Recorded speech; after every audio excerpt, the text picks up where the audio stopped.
Chapter 224. No. Seeing that Yang Qindong saw through his intention at a glance, Bai Peng hurriedly showed a flattering smile and said, "We don't want to go against the imperial court, but this move is too ruthless. As the leader of the merchants, Dong Shuai should represent us and argue with them." Hearing that he had become the leader of the merchants, a title that even he didn't know, Yang Qindong suddenly laughed and said, "Leader? Ha, sixth brother-in-law, don't make fun of me. I am also the Duke of Loyalty and Courage, personally conferred by the Emperor of the great Ming dynasty. I am also a minister of the imperial court. How can I find trouble with them? No, it's not the same. Dong Shuai, who doesn't know that Walla retreated because of you, but now they just conferred you the title of Duke and left you at home. This is clearly getting rid of the donkey after it has outlived its usefulness. We are all saying that it is unfair for Dong Shuai. Suddenly, the teacup was put on the table heavily. Enough! Yang Qindong's face suddenly turned cold, and he said in an icy voice, "Sixth brother-in-law, this duke saw that you are my brother-in-law, so I gave you face and listened to you. However, there are some things that cannot be discussed in private. Well, I am sleepy, please go back."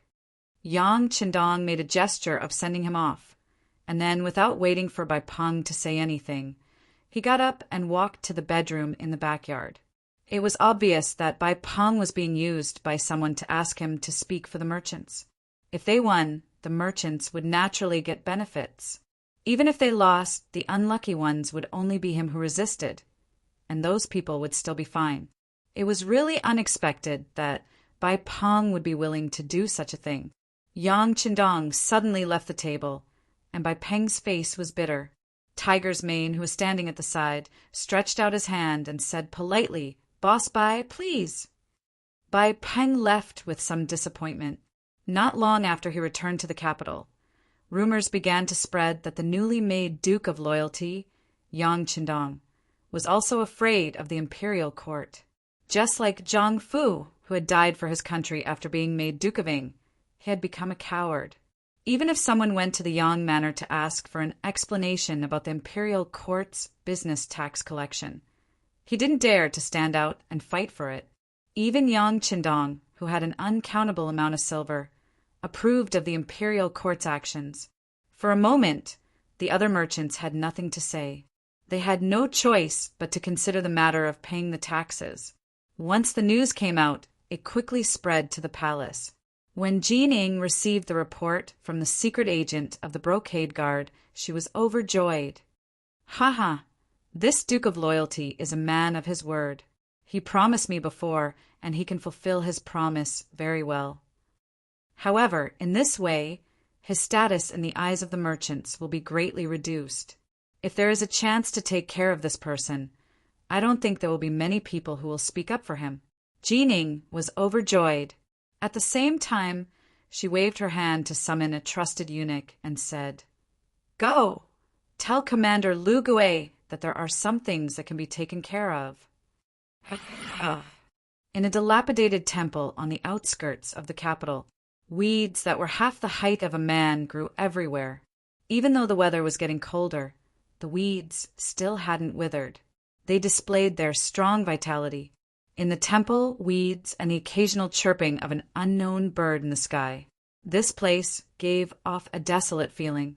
Logically speaking, there should be no signs of human habitation. However, 3 miles away from the temple, there were more than 100 people dressed in black. They were almost the same height. Their eyes were cold and indifferent. They were like human-shaped machines, without the slightest hint of emotion. They were the East Faction Guards. Because it was located to the north of Dong and Gate, now East Faction Alley in the north of Wangfujing Street, it was named the East Faction Guards. The function of the East Faction Guards was to investigate and defy evil, and share power with embroidered uniform guards. Relatively speaking, the East Faction Guards and the embroidered uniform guards didn't belong to each other. However, because the embroidered uniform guards were established by Ming Qingzu and Zhu Di, and only those who weren't strong enough could enter, their overall quality was higher than the embroidered uniform guards. Over time, they had a feeling that they were above the embroidered uniform guards.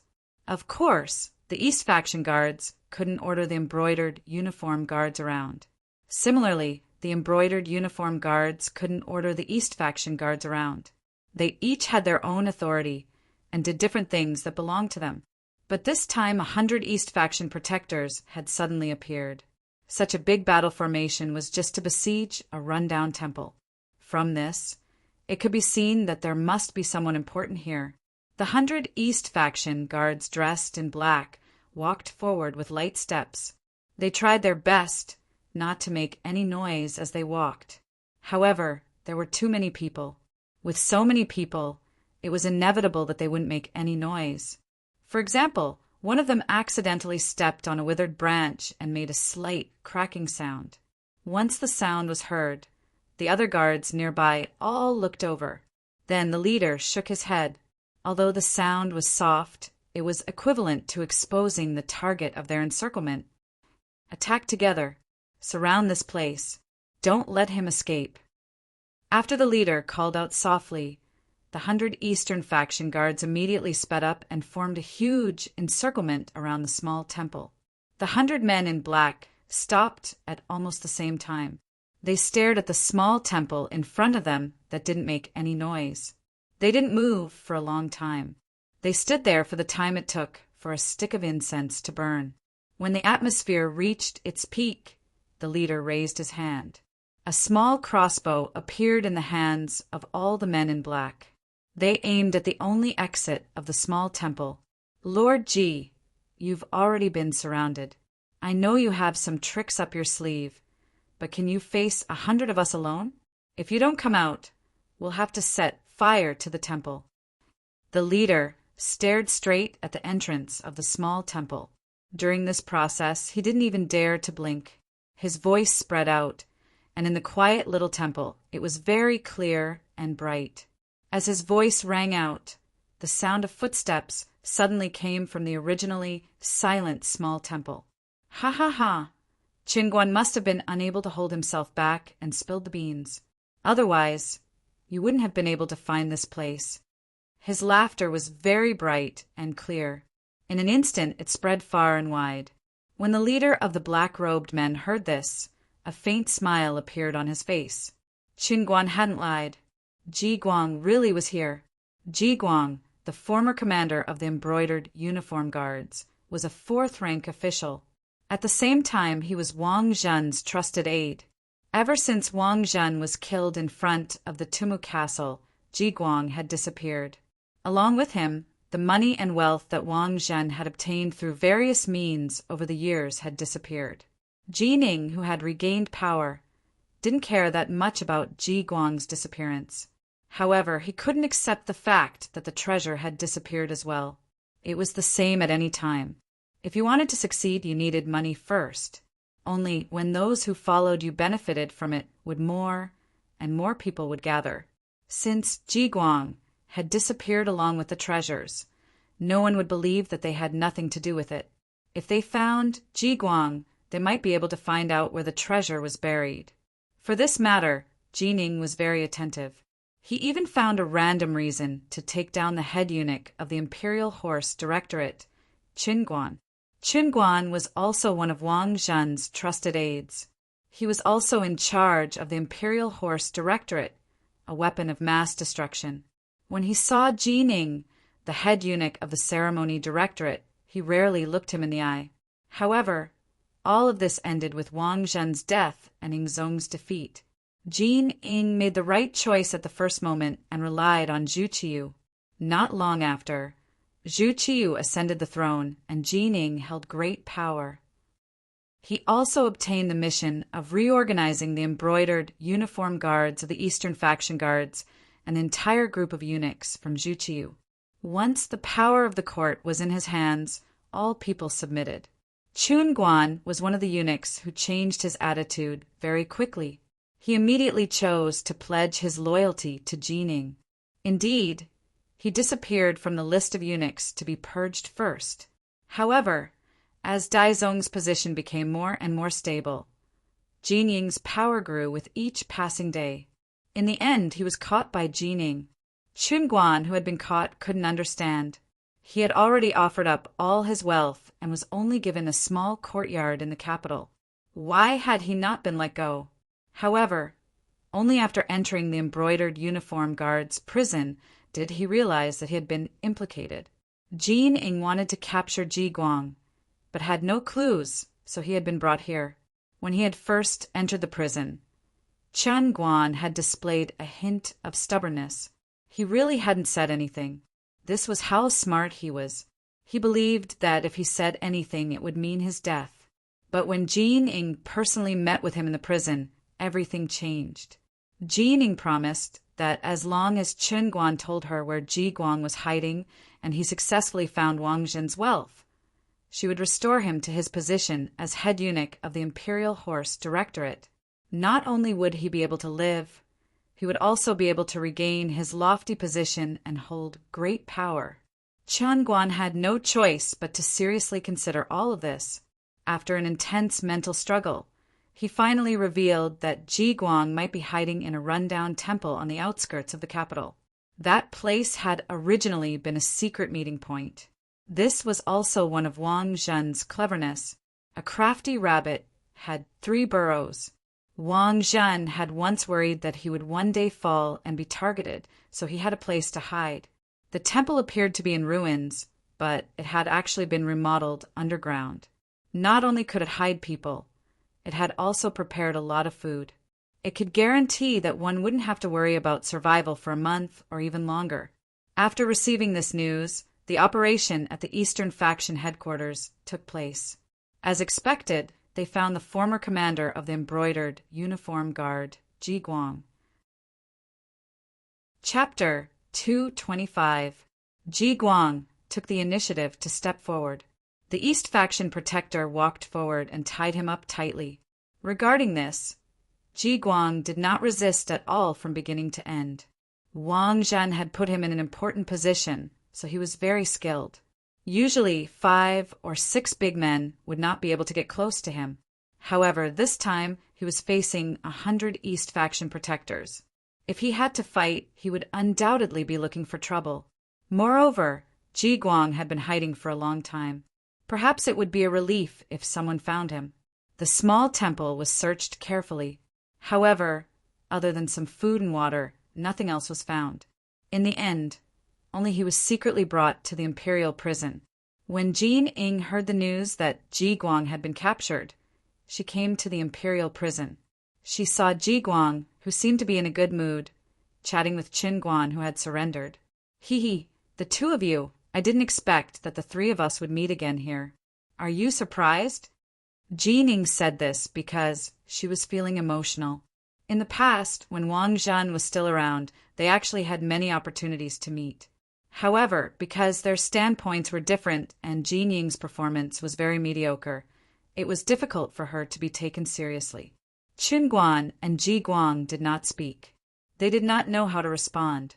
Jining did not mind. Instead, she continued to enlighten them. Perhaps this is how the affairs of the world change. Yesterday you were high and mighty. Today, you may become a prisoner. Therefore, the most important thing is to enjoy the best time and recognize the situation. Your former master, Wang Zhen, is already dead. Perhaps he has already gone to hell. There is no need for you to follow him because there is still a bright future and good days ahead of you. How about it? Follow me. As long as you become my people, no one will make things difficult for you in the future. Jining spoke in a bewitching tone. If others want to follow me, they have to think of many ways to achieve it. However, I have high hopes for the 2 of you. I am willing to take the initiative and give you a chance. As long as you tell me where Wang Zhen's treasures are hidden, you will naturally be reinstated. Isn't that the best? Of course, you can also choose not to say anything and continue to be loyal to your deceased former master. If that's the case, you won't have an easy life for the rest of your lives. I don't think there's a need for me to continue explaining to you what the imperial prison has to offer. If you want, you can have a taste of the 108 types of torture. Ha ha ha. Sticks and candy. Chun Guan's expression changed when he saw the 2 extreme techniques. Although Ji Guang didn't show anything on the surface, he was also conflicted in his heart.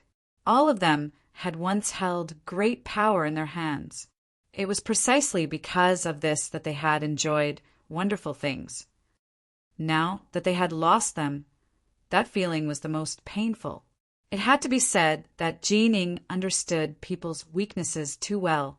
After saying this, he didn't immediately force them to make a choice. Instead, he laughed and left. After he left, there were still people who served them good wine and dishes, treating them like VIPs.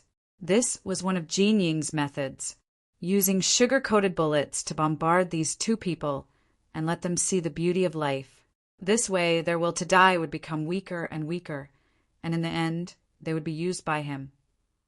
In the immortal abode of the capital, the emergency production of the war walla play had already begun. Madame Shui and Madame Xiang had personally witnessed how Yang Qindong had killed all his enemies with a wave of his finger. Naturally, it was much easier to arrange the plot. That was why the plot could be arranged in such a short time and presented in front of everyone. Yang Qindong had defeated the powerful Walla army. Everyone in the capital knew about this, and even a child of 2 or 3 years old would remember the name of the Dong Shui. But as for the exact details, many people didn't know. Now that the play had been produced, everyone finally understood what had happened. Madame Shui and Madame Xiang had intentionally added in a few mythological elements, making the play even more entertaining and allowing even more people to understand the power and mystery of the Duke of Loyalty. With the play, the immortal abode, which had already been a difficult place to obtain, became even more popular.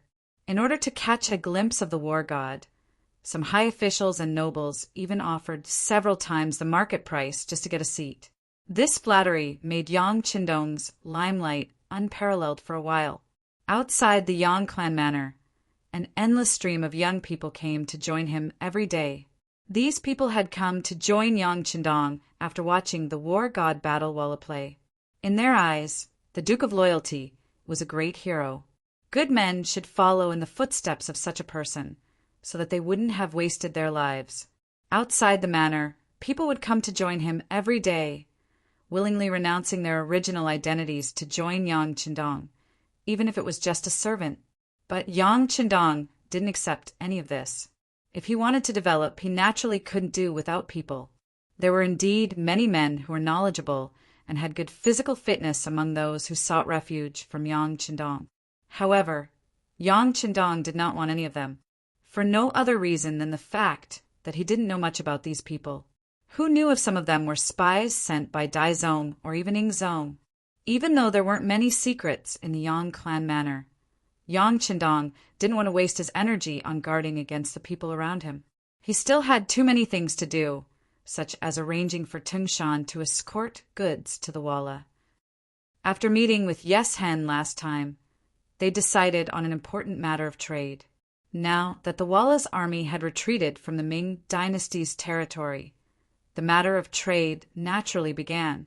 The only difference was that the ones in charge this time were the mercenaries, led by Tingshan. First of all, the mercenaries didn't have to pay taxes to Zhu Qiyu. Even Ji Ning and the others didn't have the guts to collect taxes, but the amount of money involved was still considerable. Second of all, not only did Tingshan want to trade with the Walla, but he also wanted to take the opportunity to observe the geography of the grasslands and draw a map. One day, when the battle was decided, all of this would be of great use.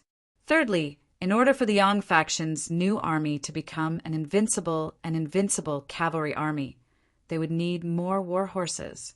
And if one wanted to buy and sell war horses, the grasslands were undoubtedly the cheapest and most reasonable. With these 3 points, Tingshan had already started to prepare for trade with the Walla.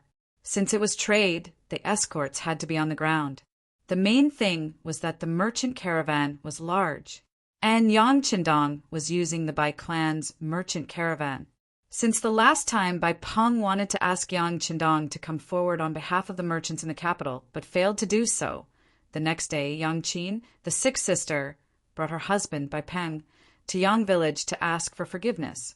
Bai Peng had been drinking with the merchants and was picked up so he volunteered to come to the Yang clan manor. However, Yang Qindong very calmly rejected him. After that, Bai Peng was naturally ridiculed by the merchants. When he returned home, he was seen by his wife, Yang Qin, and told her the whole story. When Yang Qin found out about the situation, she immediately infuriated her husband. This was the first time the virtuous Yang Qin had publicly questioned her husband. At that time, Bai Peng was naturally very angry. He was actually looked down upon by a woman, which made him feel like he had lost all face. However, after listening to his wife's words, he realized that he had been used. If he went to find Yang Qindong, he would be viewed as an enemy by the great Ming dynasty. This was a win-win situation. On the other hand, his friends who drank with him could be exempted from the tax and save a lot of money. Knowing that he had been used and, more importantly, he had offended the Duke of Loyalty, Bai Peng was filled with regret. The next morning, he came to the Yang clan manor with his wife. Since sixth sister had come forward, Yang Qindong had to meet her. Not only that, Yang Qindong also expressed his position and gave enough face to sixth sister and gave enough benefits to the Bai family. Yang Qindong said, "Sixth sister, sixth brother-in-law, as a merchant, you are protected by the country, so you should pay taxes to the country for your original interests. Otherwise, the country is unstable. How can you do stable business? So paying taxes is normal and even necessary." It must be said that this was not Yang Qindong's noble character, but his sincere words. Not for other reasons, but because the merchants in Qiqian City had to pay taxes, and the tax paid was far higher than the ratio of 100 to 1, but within the range of 50 to 1, referring to the profit. Even so, there were still countless people who went to the newly established tax bureau to apply for a business license every day. So it could be seen that the benefits were still very big. Qiqian City was still too small, and the taxes of the merchants would not be of much use to the rapidly growing Yangxia faction. But in the long run, it was all worth it. Think about it. In the future, the territory that they occupy will increase, the population will increase, and there will be more businesses. At that time, the business tax will play a huge role. With such thoughts, how could he not support Zhu Qiyu's decision to collect taxes? At the very least, he had to let the people here get used to it first. As for himself, he had to pay what should be paid, and what he could avoid was best. No matter what, Bai Peng was his sixth brother-in-law, and more importantly, the Bai family had some status among the merchants in the capital. In order to build a strong system, or even a country, not only did they need an army that could fight tough battles, they also needed to recruit all kinds of talents. As such, Yang Qindong decided to pull in the Bai family. While sixth sister and sixth brother-in-law were here, he told them that the mercenaries wanted to trade with the Walla and that they needed to hire a large merchant caravan. "I've decided to recommend the Bai family's merchant caravan. Is there any problem?" Chapter 226. Us? Can we? Bai Peng was very excited when he heard this. He even looked at his wife, Yang Qin, with a grateful expression. Normal merchants would not have the guts to trade with the Walla. It was rumored that the Walla were murderous people who would raise their sabers at the slightest disagreement. Doing business with them was like risking one's life to earn money. However, it depended on the person. The same thing was different when it came to the mercenaries. As the battle between the war god and the Walla spread throughout the capital, other than remembering the great hero, Yang Qindong, they also remembered the mercenaries. This was an army with few people, but with advanced firearms. It was said that each of them could fight against 100 people. When they faced the Walla army, they could easily crush the enemy. There were also people who said that when Tumu was defeated, it was these mercenaries who saved Ingzong and the 9 important officials of the country. As the discussions became more and more intense, people started to worship the mercenaries blindly. It was as if this army was omnipotent. Now, it was these powerful mercenaries who wanted to do business with the Walla people. The Bai family was just hitching a ride. This was a great thing. Imagine, while transporting goods for the mercenaries, wouldn't the Bai family also be able to bring some goods to sell to the Walla people? How big of a market would that be? The more he thought about it, the more excited Bai Peng became. When he looked at Yang Qindong, his eyes were filled with gratitude. All right, we're all family. There's no need to say any more words of thanks. This matter can be settled like this. As for the specific details, such as the amount of goods needed and the number of carriages needed, sixth brother-in-law can discuss it with my cousin Yang Fu. Yang Qindong had a confident smile on his face. As he spoke, he winked at his sixth sister, Yang Qin, with a mischievous look. Yang Qin was also amused by her little brother's performance. In fact, she was even happier. This was clearly her little brother helping the Bai clan. All right, I'll have to thank sixth brother this time. I won't say anything else. In the future, the Bai clan will definitely follow sixth brother's lead in business. Yes, we're all family in the future. Our Bai clan will listen to Dong Shuai. Bai Peng also hurriedly expressed his stance. We're family after all. Yang Qindong's face was full of smiles. He knew that with the help of the Bai clan, business would be much easier in the future. After his sixth sister and sixth brother-in-law left, Yang Qindong's mood became very good. However, everything was ruined because of a report sent from the Bureau. According to the information provided by the Bureau, Wang Zhen's trusted aide Qin Guan was first imprisoned by Jining for a random reason. Not long after, Wang Zhen's other trusted aide, Ji Guang, was also found in a dilapidated temple on the outskirts of the city. Now, both of them were imprisoned. An insider reported that Jining had just gone to the prison to meet the two of them. As for what exactly they talked about, it would take time to find out. Looking at this piece of fresh information, Yang Qindong threw it on the desk. Inform the Bureau to investigate all the eunuchs and brocade guard officials who originally belonged to Wang Zhen and have defected to Jining. Find out the pattern of their activities. Yes, Tiger's Mane saw that the sixth young master seemed to be a little angry. He nodded in agreement and left. When there was no one else in the room, Yang Qindong looked at the report in his hand and gently shook his head. It's best that you don't provoke me. Otherwise, I guarantee that you'll regret it. Yang Qindong had a premonition that once Jining grasped power, she would come to make trouble for him. However, he hadn't expected things to happen so quickly. 5 days later, just as Tingshan had left the capital with a company of Lung Fong and a caravan of 300 carriages from the Bai clan and was heading in the direction of the Walla, 2 unexpected guests arrived at the Yang clan manor that afternoon. These 2 were Qin Guan and Ji Guang. After spending 2 days in the imperial prison, the 2 of them had finally thought it through. Rather than being loyal to a dead person, it was better to live on and enjoy the temptations and beauty of the world. They had chosen to join Jining. As a sign of their loyalty, they had taken out all the treasures that Wang Zhen had hidden away when he left the capital and handed them over. A rough estimate put the value of the silver and the items together at nearly 5 million taels of silver. From this, one could see just how much money he usually had. And this didn't even include the deeds to the houses and lands. Among these contracts was the one that Wang Zhen had signed with Yang Qindong. He had invested 2 million taels of silver into the immortal abode, and after 1 year he would receive a one-time dividend of 2,500,000 taels. He would then receive a minimum of 200,000 taels of silver each month. It was written that as long as the immortal abode and heaven beyond heaven continued to operate, this contract would remain in effect. Jining was naturally overjoyed to receive such an enormous fortune. When she saw the contract between Wang Zhen and Yang Qindong, she immediately had an idea.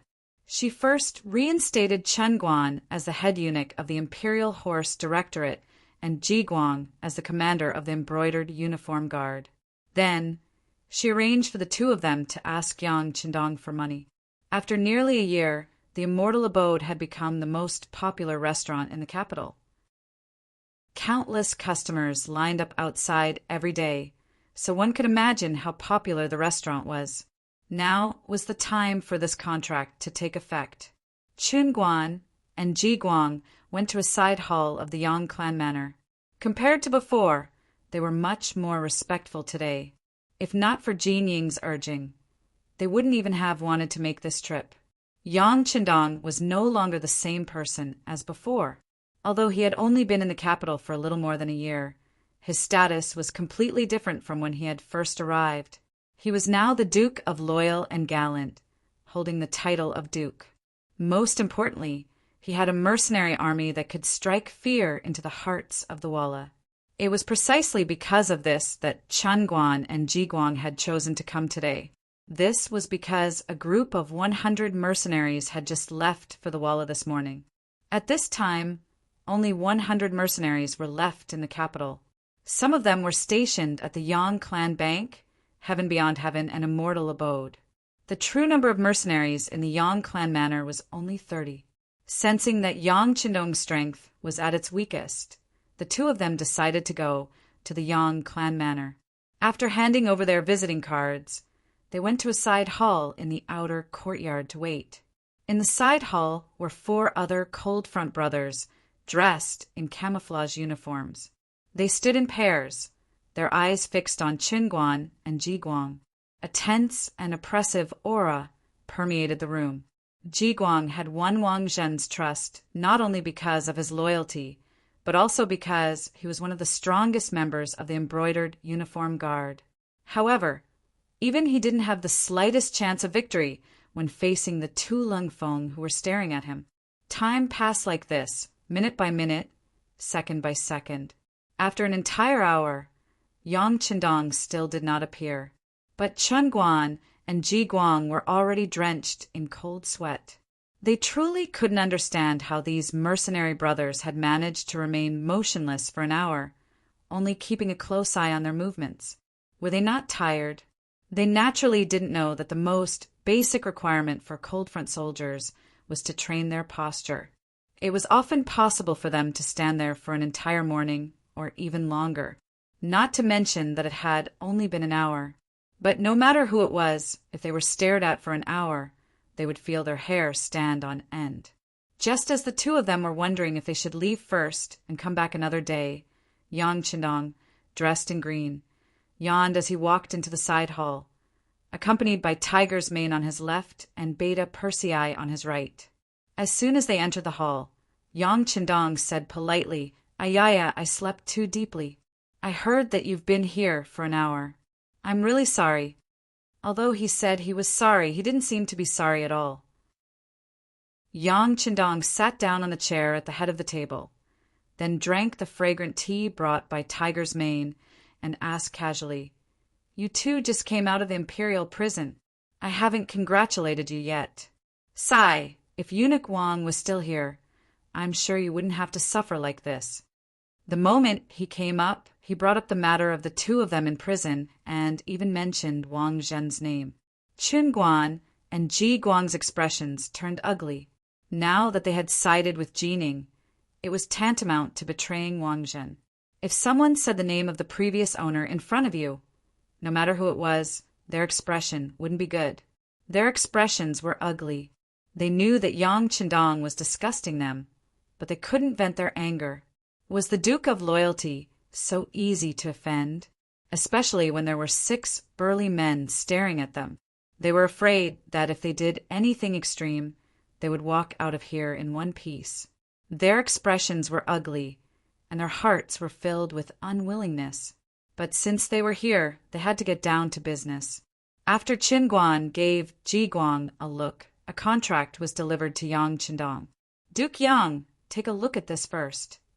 The contract was delivered to Tiger's Mane first, then placed in front of Yang Qindong. Putting down the teacup in his hand, Yang Qindong looked at the contract curiously, then laughed. "This Wang Zhen, he's still playing this game with me. Back then he clearly said that the contract was lost. Now he suddenly appeared. Is he trying to act shamelessly? Ha ha ha."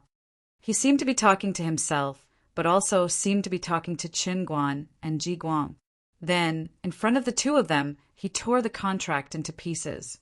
This action frightened Qinguan and Jiguang. The two of them seemed to instinctively stand up, following their movements. The four men who had been watching them closely also took a few steps forward and came to their side. From the looks of it, if they dared to do anything extreme, they would immediately attack. Chapter 227. Duke Yang, what do you think you're doing? Qinguan asked angrily. This was clearly a scoundrel trying to deny the debt. Although Jiguang didn't say anything, his tightly clenched fists were enough to express his anger and dissatisfaction. Yang Qindong, on the other hand, acted as if he didn't see anything. He smiled and shook his head. Please don't take offense. My guild will give you an explanation for this matter. Tiger's Mane, go to my study and bring me the contract with Wang Zhen's handprint. Tiger's Mane nodded and left to carry out his orders. Qinguan and Jiguang couldn't help but glance at each other, a trace of surprise in their eyes. They didn't understand what that handprint contract meant. However, when Tiger's Mane returned and Yang Qindong placed a contract with his handprint on it in front of them, they understood what was going on. The contract was a receipt. It said that Wang Zhen was in urgent need of money due to the upcoming battle with the Walla, so he took 2,500,000 taels of silver from the Immortal Abode in advance. Because of the breach of the contract, the Immortal Abode's income would have nothing to do with him in the future.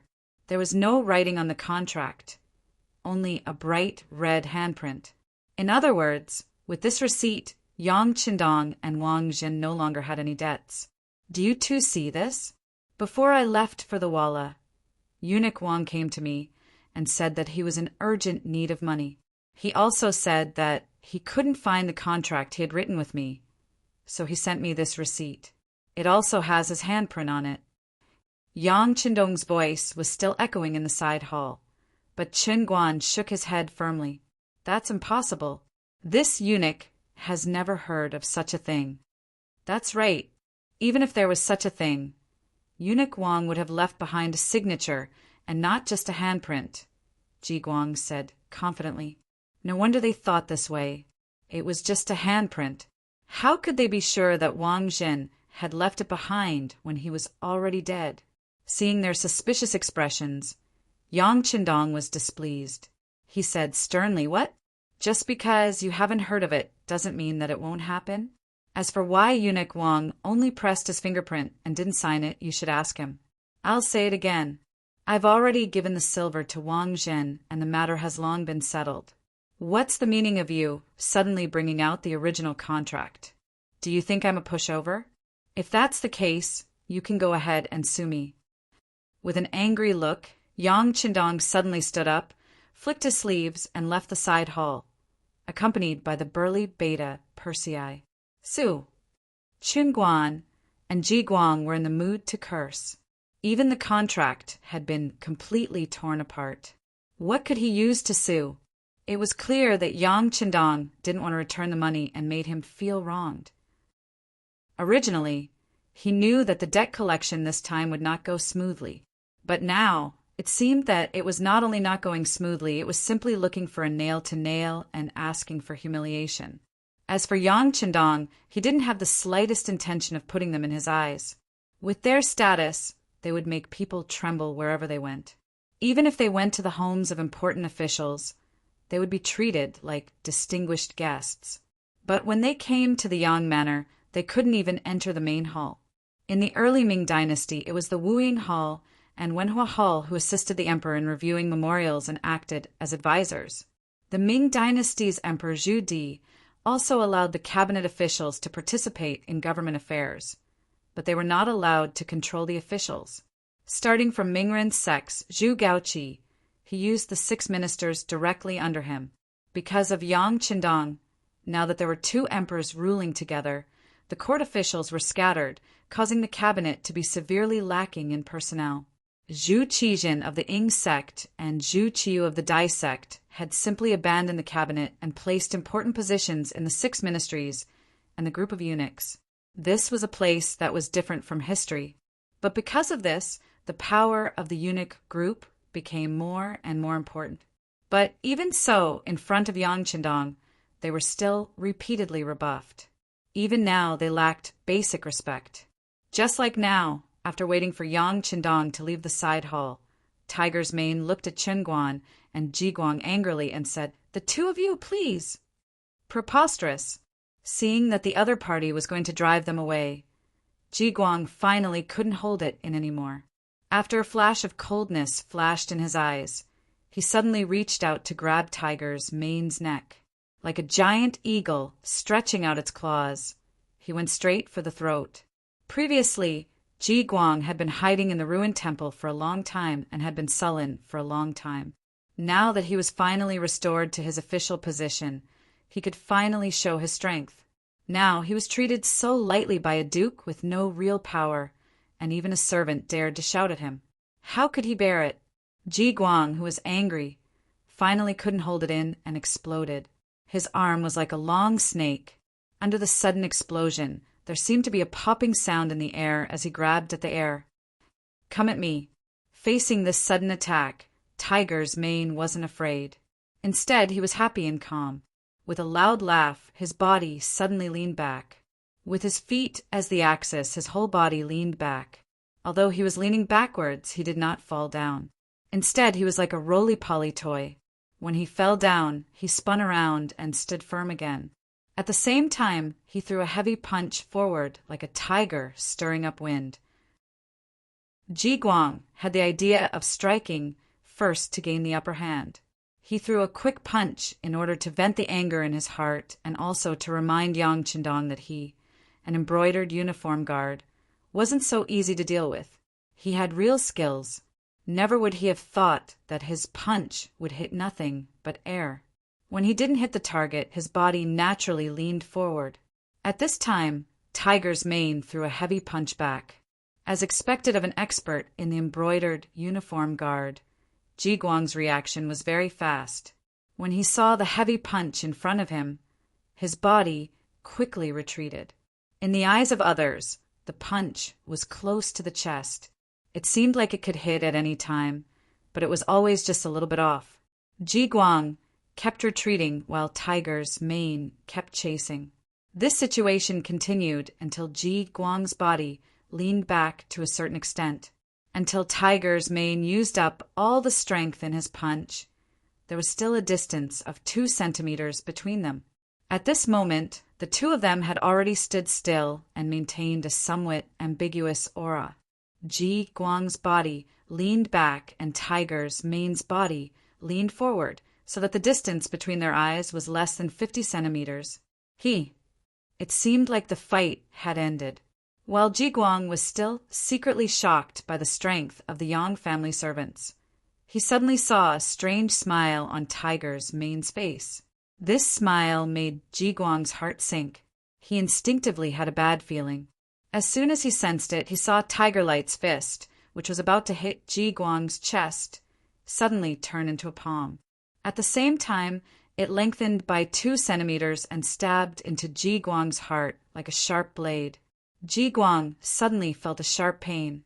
Then, the pain became stronger and stronger until his whole body bent into the shape of a prawn. He was completely tangled up. "You let me win. You let me win." In this exchange, Ji Guang suffered a great loss. He retreated, his face extremely pale. However, the 2 members of the Cold Blade Division who had been staring at him didn't have any intention of letting him go. They stepped forward, one on the left and one on the right. They clenched their fists and looked like they were going to teach him a lesson. He actually dared to make the first move under their watch. This was a provocation to them. Forget it, forget it. He has already learned his lesson. Of course, if he dares to make a move for no reason next time, we will have to beat him up again and hand him over to you to deal with. Tiger's Mane took advantage of the situation and stopped the 2 members of the Cold Blade Division. However, his words were full of sarcasm. He couldn't beat them in a fight, and he wasn't competitive in scaring them. Moreover, he didn't have a handle on them. Chen Guan analyzed that there was no point in staying here. "All right, Ji Qin, sure, let's go." However, As the saying goes, the mountains will not change and the rivers will flow forever. Let's wait and see. No matter what, he was still the head eunuch of the Imperial Horse Directorate. He was used to being high and mighty. Now that he had been slapped in the face, it was in line with his personality to leave behind such harsh words. If it were anyone else hearing such a threat, even if they didn't tremble in fear, their expression would have changed greatly. However, in Tiger's Mane's eyes, he laughed out loud in a completely different manner. As the saying goes, the mountains will not change. In that case, let's wait and see. I only hope that Eunuch Chin won't regret it. This duke has never known what regret is. Chun Guan angrily reprimanded Tiger's Mane, his face full of indignation. When these words came out, Tiger's Mane's face was also full of anger. Eunuch Chin, you're just a eunuch. Please remember your status. You can call yourself an eunuch, but you can't call yourself an eunuch. Otherwise, you'll have to pay a heavy price. Ha ha ha. As if he had found a way to turn the tables, Chin Guan laughed out loud. My apologies. This duke is already used to calling myself an eunuch. I'm afraid I can't change it. Ha ha ha. Chin Guan pulled Ji Guang, who had been punched, away and left Yang Manor. However, as soon as they left the manor, he changed from his earlier laughing expression to that of Ji Guang. Ji Qianshi, this time we messed up our mission. I'm afraid that Eunuch Jean won't be too happy. What should we do? Humph. Daring to hurt a member of our embroidered uniform guard. This loyal eunuch is clearly audacious. Next, this official will let them know that there are some things that they can't do or even think about. Don't worry, I'll make arrangements when I get back. Ji Guang's face was full of anger, but he couldn't be blamed for his actions. Tiger's Mane's punch just now wasn't light. If it weren't for his superb martial arts skills, it was possible that he would have lost half his life. All right, if you need this duke's cooperation, just let me know, Chin Guan said angrily. It was obvious that at this moment he hated Yang Qindong to the bone. Chapter 228. Yang Manor. Tiger's Mane came to Yang Qindong's study and recounted what had just happened, as well as the harsh words Chun Guan had said before he left. Young master, they're too arrogant. I really regret that I only used 60% of my strength in that punch. I should have used more strength and left Ji Guang here. Sigh. Yang Qindong shook his head. No matter what, the other party is still the commander of the Brocade Guards, a dignified, fourth-rank official. If we kill him here, it'll be hard to explain to the outside world. But they've already left Yang Manor. Humph. Yang Qindong, who looked displeased, snorted coldly. Walla had just retreated not long ago and had just reached an agreement with Jining. The two of them had not interfered with each other's business. Who would have thought that he would come looking for trouble so soon? This time, it was true that he wanted the silver, but more importantly, he wanted to test his reaction. Since that was the case, he couldn't disappoint. Didn't you want to see my reaction? Then I'll let you know what the consequences of offending Yang Manor are. Tiger's Mane, make the arrangements immediately and act according to the plan. But remember, you have to act appropriately. You can't kill anyone. You have to let some people know what it means to live a life worse than death. Yang Qindong gave the order, and Tiger's Mane's eyes immediately lit up. Please rest assured, young master. I'll go inform them and make the arrangements personally. After saying this, Tiger's Mane turned to leave, but unfortunately, Yang Qindong's voice came from behind him. You don't have to go. Arrange for someone to inform Yang-san. It'll be a good opportunity to test the actual combat ability of the newly established operation team of your security bureau. Oh, right. After you're done, tell the people in the manor that in an hour, this young master will take the ladies to Chicken Crow Mountain for a tour. You and Beta Persei can't be absent. Yang Qindong naturally knew that Tiger's Mane wanted to do it himself. He could understand this feeling, but now was not the time to turn hostile. An appropriate warning was fine, but he still understood the principle of overdoing it. At the very least, the people who are always around him must be cleared of suspicion during the operation. Tiger's Mane's face, which was originally full of excitement, immediately turned bitter. He knew that the possibility of warming up was gone. However, since this was an order from the young master, he naturally wouldn't go against it. He lowered his head and complied. An hour later, Yang Qindong brought Hu Yan and Xiao Yin, as well as a platoon of Lingfeng brothers, as well as Chiu Vi's first squad, and headed straight for Chicken Crow Mountain. On this trip, there were more than 10 carriages loaded with goods. It could be seen that Yang Qindong was prepared to stay for a while. In the capital, Deputy Bureau Chief Yang San received an order from the Yang family manor. Beside him stood the captain of the Ghost Sniper Squad, Bai Zhua, and an unfamiliar man with cold eyes. Ha ha ha! The young master is finally going to make a move. This is our Ghost Sniper Squad's chance to show off. After receiving the order, Bai Zhua's face lit up with joy. He seemed to have seen another addition to his list of achievements. However, as the person directly carrying out the order, Yang San didn't show anything on his face. He also ignored Bai Zhua's excitement. Instead, he looked at the unfamiliar man and said, "Captain Tai, what do you think?" Captain Tai, full name Tai Hu, was the captain of Yang Xie's new army, the Wolf Fang Special Forces. The Wolf Fang Special Forces was a special squad formed under the special request of Yang Qindong. They were used to carry out any special tasks. There weren't many of them, only 20 of them. However, every one of them was carefully selected from the elite members of the Cold Vanguard. They were capable, well-equipped, agile, well-trained, and strong in combat. Regardless of whether it was reconnaissance, assassination, camouflage, or firearms, they were all very skilled. Such a squad was also one of Yang Qindong's trump cards. If the Ghost Sniper Squad was said to be able to take people's lives from a distance, then the Wolf Fang Special Forces was the trump card in close combat. Yang Qindong, who had exposed some of his strength, had already given an order to Qiqian City to let the Wolf Fang Special Forces rush to the capital.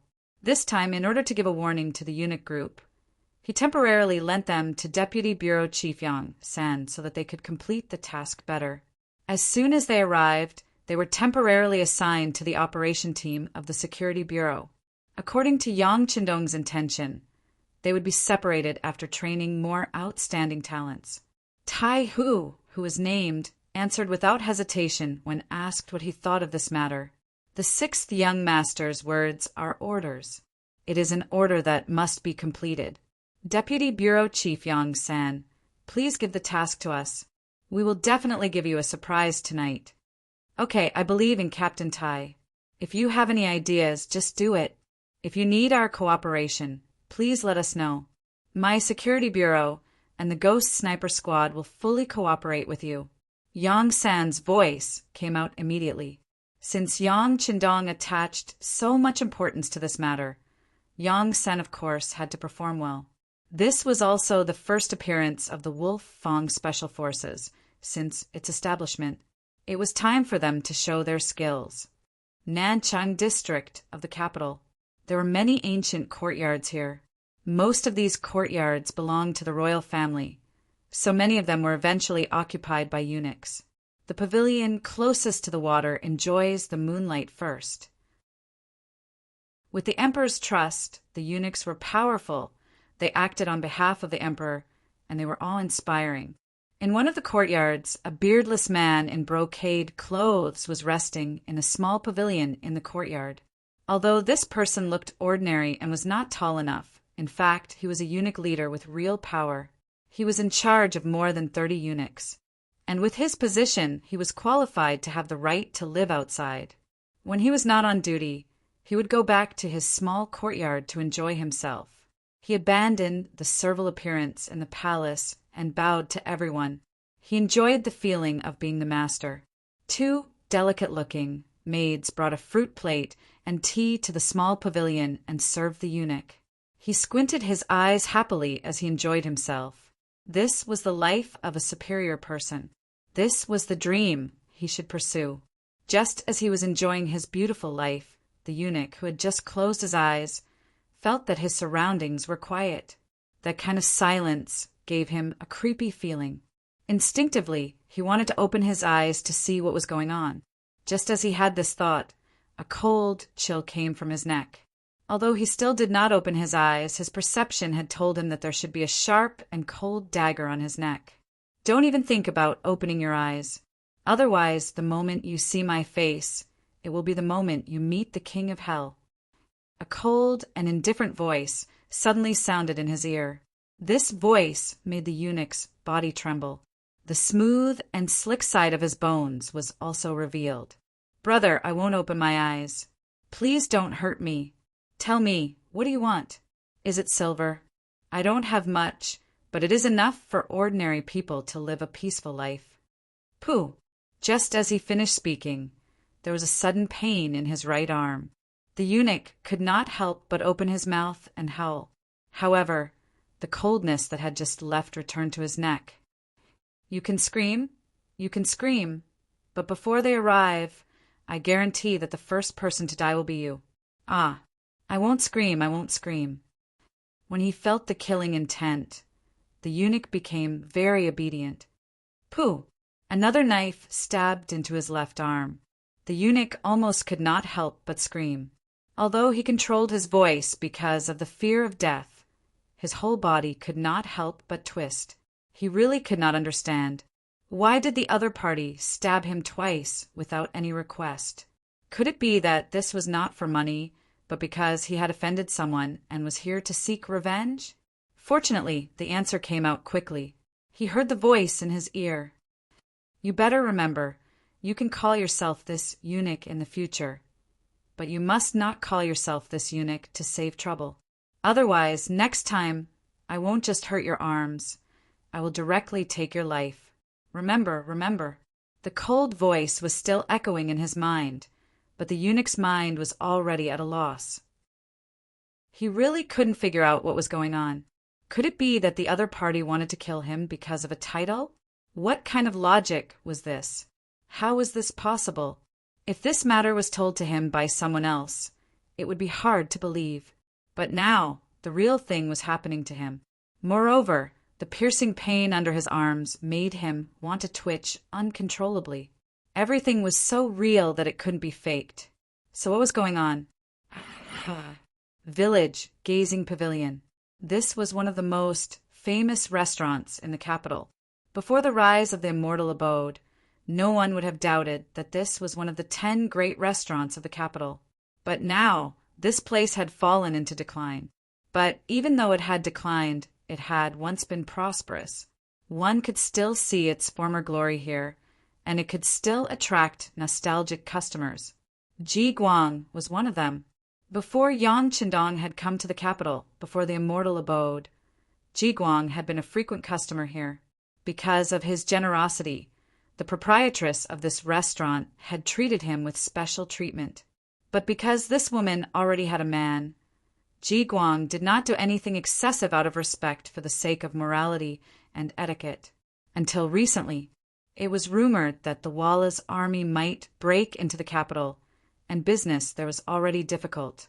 The proprietress of the village gazing pavilion left for Nanjing, but his wife did not. In her words, the village gazing pavilion was her life. Even if she had to die, she would die here. Their opinions differed, and the result was a peaceful divorce. The woman bought the village gazing pavilion with silver and kept it.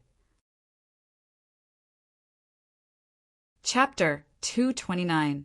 A while ago, Ji Guang had been hiding in the ruined temple and had no idea what was going on in the outside world. This time, after pledging allegiance to Jining, he finally regained his freedom. Tonight, he appeared here and saw Li Xiu, the woman who still had some charm and had feelings for him. In the private room, Li Xiu boldly confided her feelings to Ji Guang. She also said that as a divorced woman, she did not ask to be a bride. As long as Ji Guang was willing to come and see her often, she would be satisfied. This kind of attitude and idea of being a mistress was very advanced in this era. It also made Ji Guang very touched. However, he did not immediately agree. According to his thinking, although his position seemed to be high and powerful, he didn't know how many people were watching him. If he wasn't careful, he didn't know where he would lose his life. He couldn't give Li Xiao'er any sense of security. He did not agree. When Ji Guang left the village pavilion, although he did not look back, it was as if he had eyes in the back of his head. He could feel that Li Xiao'er was heartbroken and tearful. Hardening his heart, Ji Guang did not look back. He walked out of the village pavilion and came to the street. At this time it was already the curfew time and the street was very deserted. However, as the commander of the embroidered uniform guards, Qian Shi naturally did not have to worry about being interrogated by the military office of the 5 cities. He was still thinking about Li Xiao'er and walking alone on the quiet street. Suddenly, a bone-chilling feeling spread throughout his body. An instinct made him stop abruptly and reach out to touch his waist out of habit. Ji Guang's reaction was very fast. With his 6th sense, he sensed the danger in advance.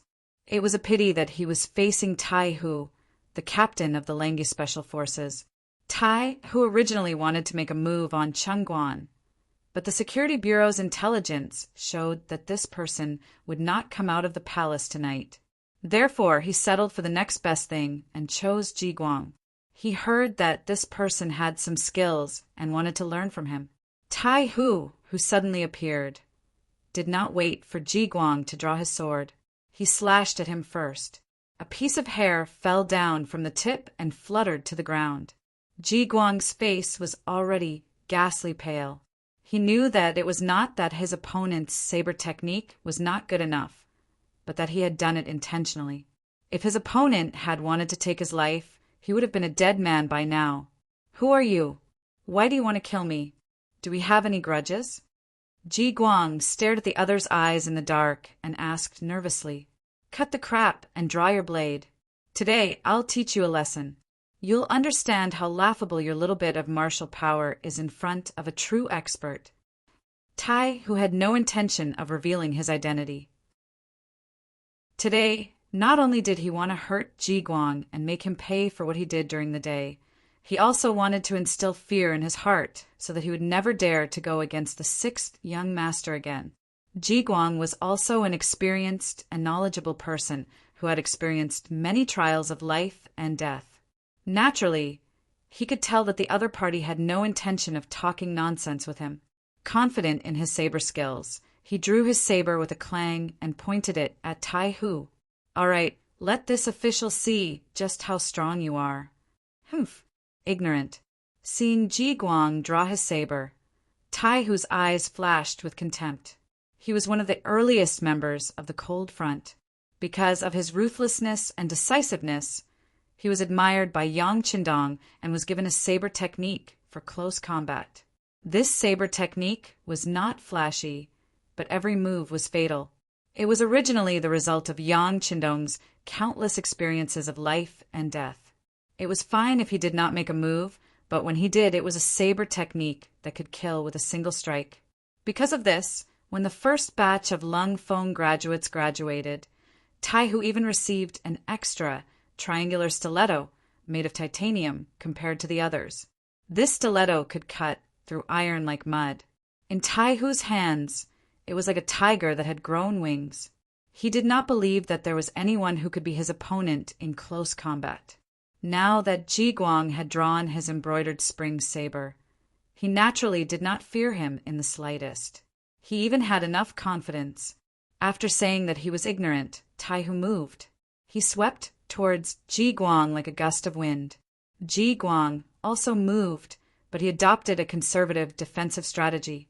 Before he figured out the tricks and details of the person in front of him, he decided to use defense instead of offense, looking for the most suitable opportunity.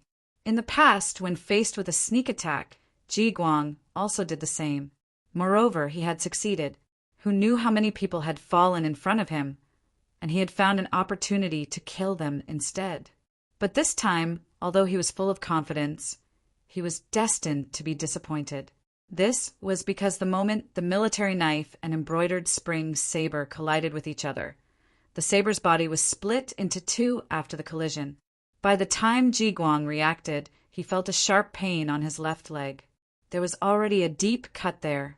Ji Guang did not know that this was because Yang Qindong had given the order not to kill anyone.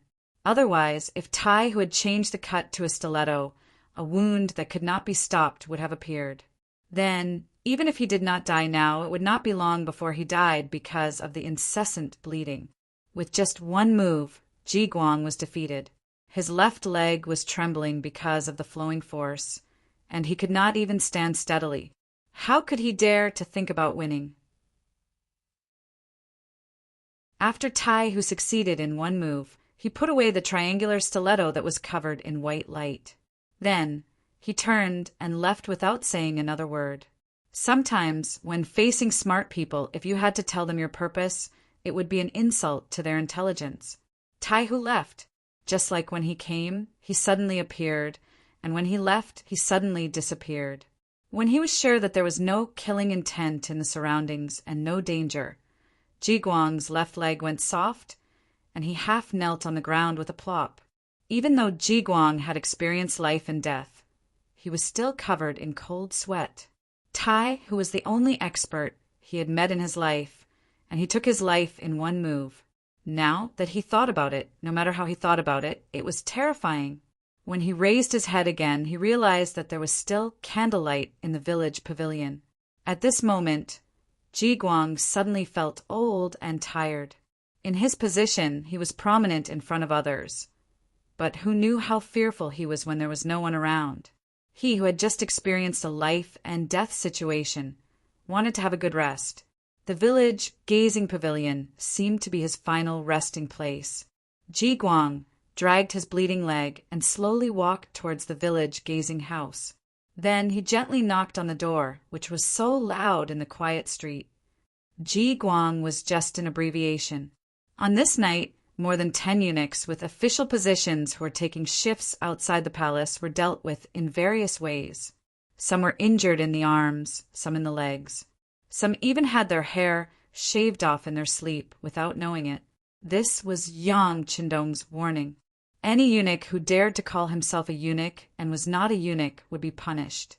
The first time was a warning, but whether or not the next time would be to take someone's life, no one would know. The next morning, Chan Guan followed the plan he had discussed with Ji Guang the day before and prepared to call for a meeting. He called a few eunuch leaders here to discuss how to suppress Yang Qindong. But before he could send out the order to summon the eunuchs, more than 10 pieces of information arrived. By the time all the information was delivered to him, Chan Guan was already drenched in cold sweat.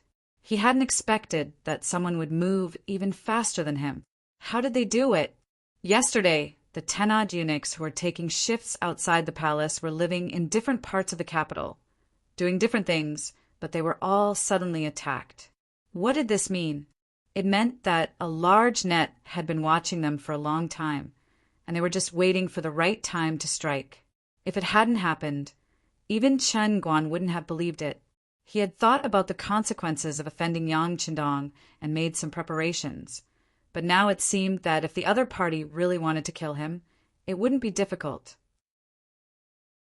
When a person felt that their life was in the hands of others at any time, it was a very bad feeling. Chun Guan was like this now. He didn't want to call for a meeting, but when he found out about Ji Guang's whereabouts, he went straight to village pavilion. Ji Guang was one of the top experts in the embroidered uniform guards, and he had personally experienced the feeling of being attacked last night. It was probably the most direct and effective to ask him how he felt. When Chan Guan brought a group of trusted aides to village pavilion, Ji Guang was resting in bed in Li Xiu'er's boudoir upstairs. But no matter how one looked at Li Xiu'er, she was glowing, giving people the feeling of a new life. No one knew that last night Ji Guang had thought it through and wanted Li Xiu'er, and the two of them were officially together. At this moment, Chan Guan rushed over, and all he got was Ji Guang's dissuasion. Chun Guan rushed into village pavilion with a group of embroidered uniform guards, giving Li Xiu'er a fright. Fortunately, Ji Guang took her hand in time and squeezed it gently to comfort her. His eyes were full of gentleness when he looked at Li Xiao'er, but when he looked up and saw the other embroidered uniform guards in flying suits rushing in, his expression didn't look good at all. "All of you, leave first." The group of embroidered uniform guards looked at Chen Guan hesitantly, not knowing what to do. They were here to protect Eunuch Qin. If they left like this and something really happened, they were afraid that none of them would have a good ending. "With Ji Qianshi here, you all can leave for now." Chen Guan saw Ji Guang's displeasure and thought that this person's skills were extraordinary, so he nodded in agreement. The group of embroidered uniform guards left the room, and Ji Guang said to Li Xiao'er affectionately, "Yes, Hen, leave for now. I have something to say to this lord." "Okay, but don't stand up. The wound on your leg has just stopped bleeding." Li Xiao'er nodded obediently, but a trace of worry still appeared on her face. Chapter 230. "I will." Ji Guang chuckled and watched Li Xiao'er leave the room. Chen Guan's concerned voice sounded. "What's wrong? Are you hurt?" "Yes, I'm hurt. The other party didn't intend to take my life. Otherwise, I'm afraid I would have died last night." Speaking of this, Ji Guang's mood was very calm, as if he was narrating something that had nothing to do with him. But these words were so deafening in Chen Guan's ears. "Who did it? Even you are no match for them?" "Yes, I'm not that person's opponent. Even if I was on guard, even if I brought a few subordinates, he could still easily kill me." Speaking of this, Ji Guang's mood became a little depressed. After all, in his strongest aspect, he had to admit that he was inferior to the other party. This made him feel unreconciled. But whether he was convinced or not, the reality was like this. He was indeed not Taihu's opponent. He couldn't even withstand one move. Feeling that Ji Guang's tone seemed to be disheartened, Chen Guan asked tentatively, "Was it that person who did it?" Sigh. A long sigh. After what happened last night, Ji Guang thought it through and accepted it. Yang Qindong was not someone he could afford to offend. Moreover, this person ignored the law and acted extremely decisively and ruthlessly. He hadn't expected to make a move on his own accord, so he hadn't been on guard at all. Of course, if such an opponent was bent on targeting you, what could you do even if you were prepared? Forget it, Eunuch Qin. Some people are destined to be beyond our ability to deal with. If we have to force it, I'm afraid we will lose our lives. After being silent for a long time, Ji Guang said such words that Chen Guan could not believe. Are you afraid?" Chen Guan did not believe that the always confident and arrogant Ji Guang would bow his head one day, and so completely. "Yes, I'm afraid," Ji Guang admitted frankly. "If that person wants to kill me, he can do it at any time. Tell me, Eunuch Qin, facing such an opponent, what do you want me to do? Would he continue to oppose that person until he lost his life? This time he's targeting me. I'm afraid he'll harm Eunuch Qin next time. Listen to me and let go."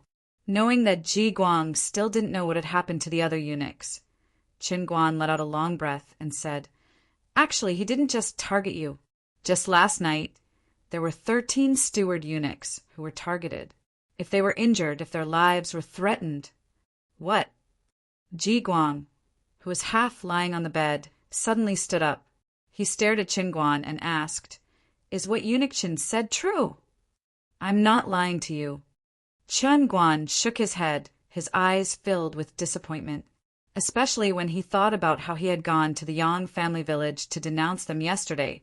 He felt that it was so ridiculous. The other party had already made preparations and was just waiting for them to rush forward.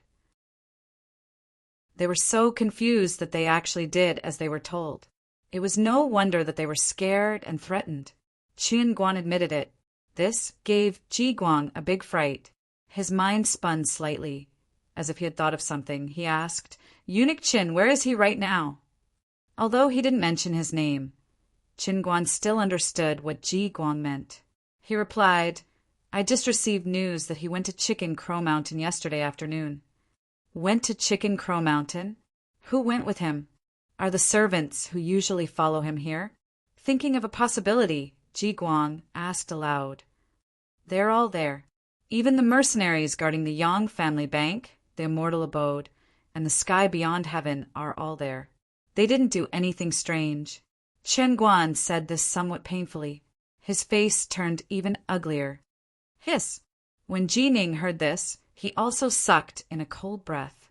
Yang Qindong had gone to Chicken Crow Mountain. This was to create an alibi for him. With a group of subordinates by his side, the others had no choice but to forcibly separate him from the attack on the eunuchs last night. But this was the most frightening thing. If those people were still standing there, it could only mean one thing. After leaving the capital, the Duke of Loyalty still had people he could use, and they were people they didn't know existed. Last night, it had been these people who had attacked. The mercenaries were already very frightening. Now, an unknown and mysterious force had appeared. How could they not be shocked? When he thought about how there was probably a pair of eyes watching his every move, Ji Guang couldn't help but shiver, and then he shook his head. Forget it, Eunuch Qin. Listen to this official's advice and let him go. We'll tell Eunuch Jean the situation and let him beat and punish him. As for what he wants to do, that's his business. As for us, we'll just obediently stay here. What? But if we do that, Ji Ning will inevitably look down on us. Qin Guan immediately retorted when he heard that Ji Guang was admitting defeat. So what if he looks down on us? It's better than losing his life. Besides, we gave him all of Wang Jin's treasures, so we've done a great service. Even if we put on a show for others, he won't touch us right now. Ji Guang shook his head. He knew that after making this decision, the chances of him being put in an important position were extremely small. But when he thought about Yang Qindong's various tricks, he suddenly felt that he was invincible. Ji Guang's words echoed in Chen Guan's ears, and after thinking for a long time, he finally made his decision. Fine, you rest and recover. I'll go and speak with Eunuch Jean. Chen Guan left, and not long after, he went to the palace to see Ji Ning. He gave her a detailed account of what had happened yesterday afternoon and last night. In the end, he stated his own judgment that the Duke of Loyalty still had a mysterious force in the capital that they couldn't see. This force was so powerful that they couldn't deal with it. Ji Ning had just received Wang Zhen's silver and was in a good mood. But when he heard Qin Guan's report, his face paled again and again. He suddenly recalled the result of his agreement with Yang Qindong. They had agreed to mind their own business, but now Yang Qindong had broken the agreement. If there really was such a mysterious force that suddenly wanted to target him, what would he do?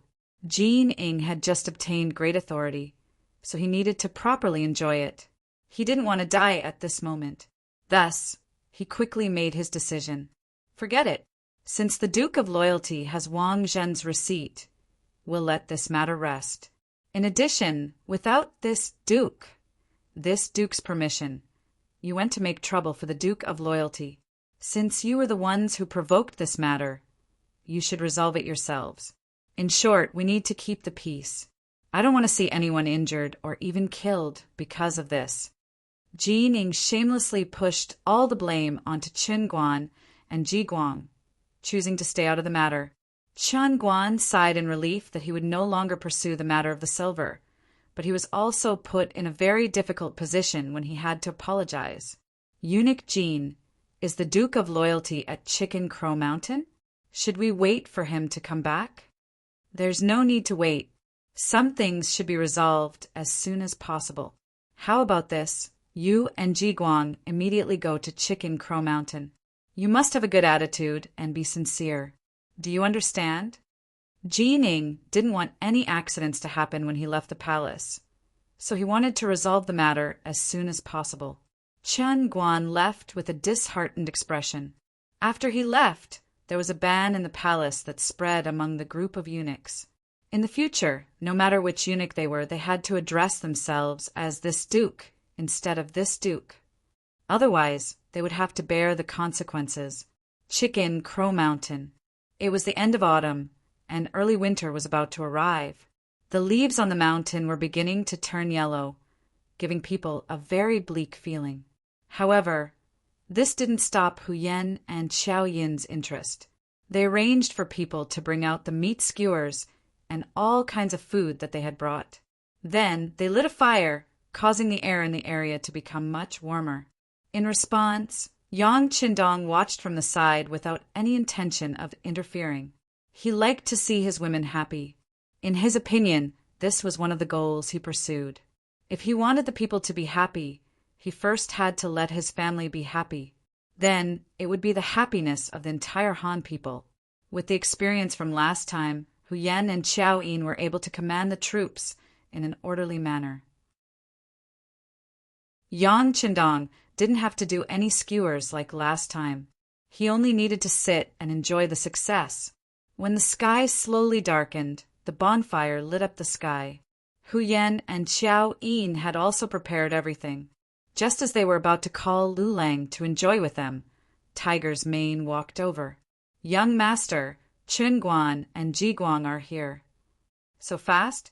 Yang Qindong, who had been prepared for this, was still somewhat curious when he heard that the two had rushed over in just a little more than a day. Yes, there are also 30 embroidered uniform guards. Among them, Ji Guang was carried over. Tiger's Mane continued to explain the situation. "Haha, let them wait outside. This young master will go and see them in a while." Yang Qindong casually waved his hand. Since they had done something wrong, they should have the attitude of admitting their mistakes. Leaving them out for a while was just training. After sending away Tiger's Mane, Yang Qindong followed Huyen and Xiaoyin to the bonfire. Everyone was waiting for them here. Outside, a few members of Cold Front were closely watching Qin Guan and Ji Guang's group. They had already been waiting here for nearly 2 hours. The weather at this time would become cold at night. The two of them didn't bring any warm clothing, so they felt a little cold. However, they could only endure it. This time, they were here to admit their mistakes. They weren't here to collect debts like yesterday. Chapter 231. A head eunuch of the Imperial Horse Directorate and a commander of the Embroidered Uniform Guard. Normally, they were lofty figures, but right now, they were like children who had done something wrong, waiting for the adults to forgive them. On the other side, Yang Qindong was gargling his mouth after eating and drinking to his heart's content, while listening to Tiger's Man's report on the information he'd received during the day. Oh, so Wolf's Man and the others did well. Yes, they did very well. The process was clean and efficient. According to Yang San, it was beyond his expectations. Tiger's Man replied in a low voice. Very good. Give them a collective third-class merit. Yang Qindong chuckled, then spat out the last mouthful of water in his mouth. Are they still waiting? They're waiting. Without the young master's permission, they wouldn't dare leave.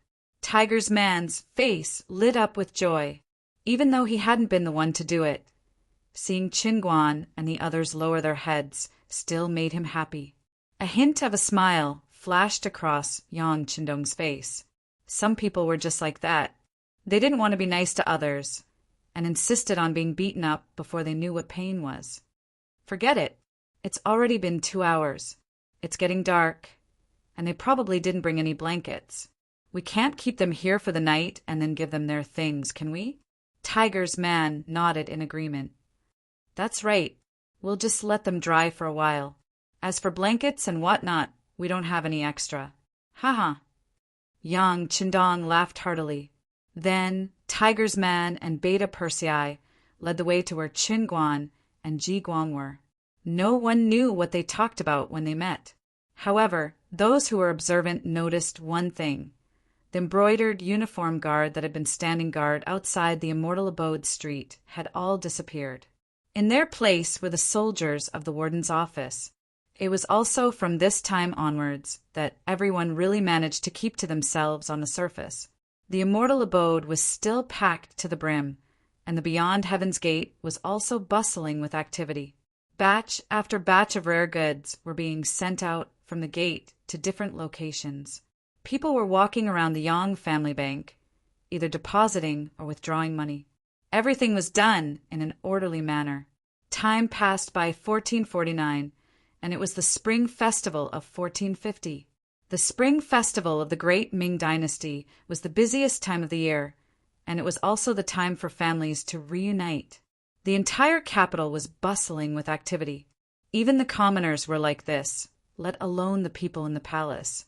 As the emperor, not only did he have to reward his subjects for their hard work over the past year, he also had to receive many foreign diplomatic missions. This was especially true for the Great Ming Dynasty, which was a grand and powerful country.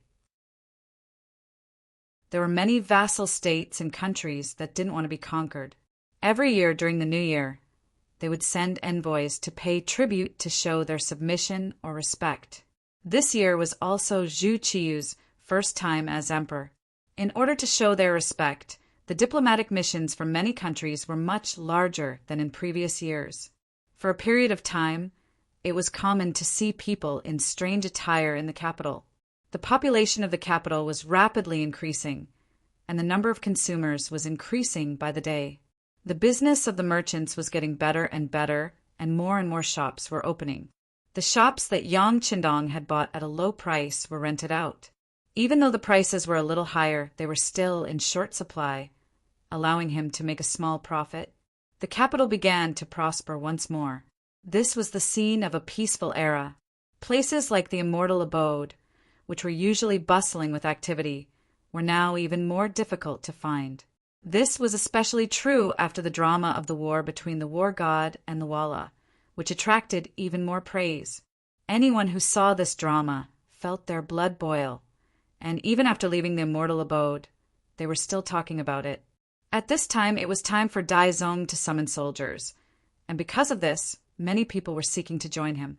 The Great Ming's military was primarily supported by military households. The so-called military households were born soldiers. Your father was a soldier. After becoming a military household, as long as you gave birth to a son, he would have to become a soldier when he grew up. This also ensured that the number of soldiers in the army would reach a stable level. However, the Battle of Tumu Fortress and Shi Heng's defeat had severely damaged the army, and its numbers were severely lacking. In these circumstances, Dai Zong Zhu Qiyu issued the order for the first conscription after taking the throne. He had originally believed that the treatment of soldiers was poor, and that there wouldn't be many who wanted to join the army, perhaps even a few. He had never imagined that the drama in the Immortal Abode would cause many young people, and even a few scholars, to join the army. When the news got out, it caused an uproar among the nobles. The Great Ming despised the military and emphasized the scholarly, even suppressing the military. The treatment and status of soldiers in society had always been extremely low, but now there were scholars joining the army. Although it could be said that these scholars didn't have much of a future, for them to join the army was still a loss of face for scholars. Because of this, some proud literati hated Yang Qindong to the point that they even hated him. They believed that it was because of the drama in the Immortal Abode that this had happened, and that he was the main culprit. He had brought shame to all the scholars in the world.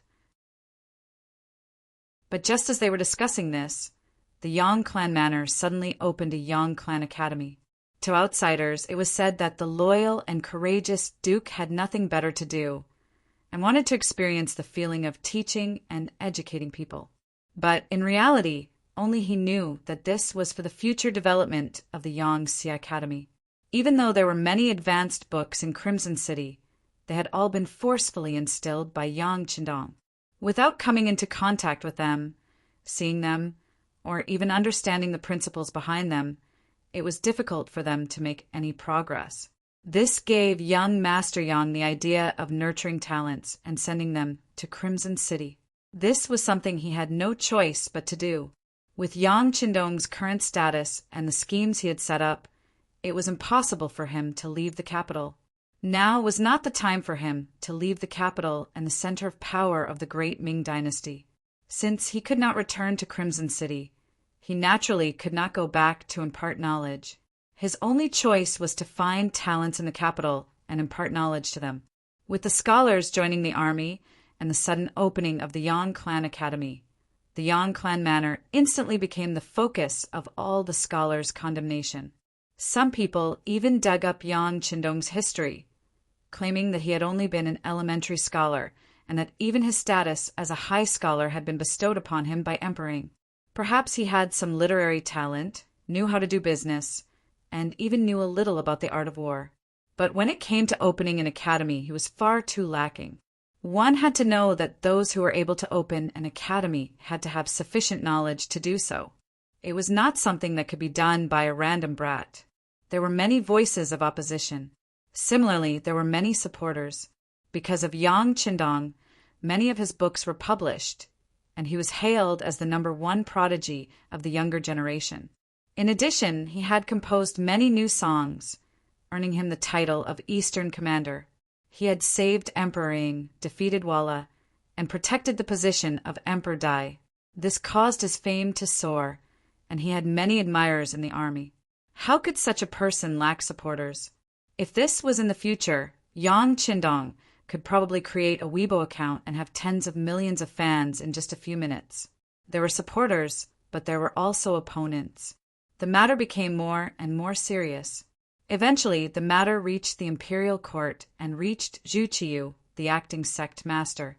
Zhu Qijin had some headaches about Yang Qindong.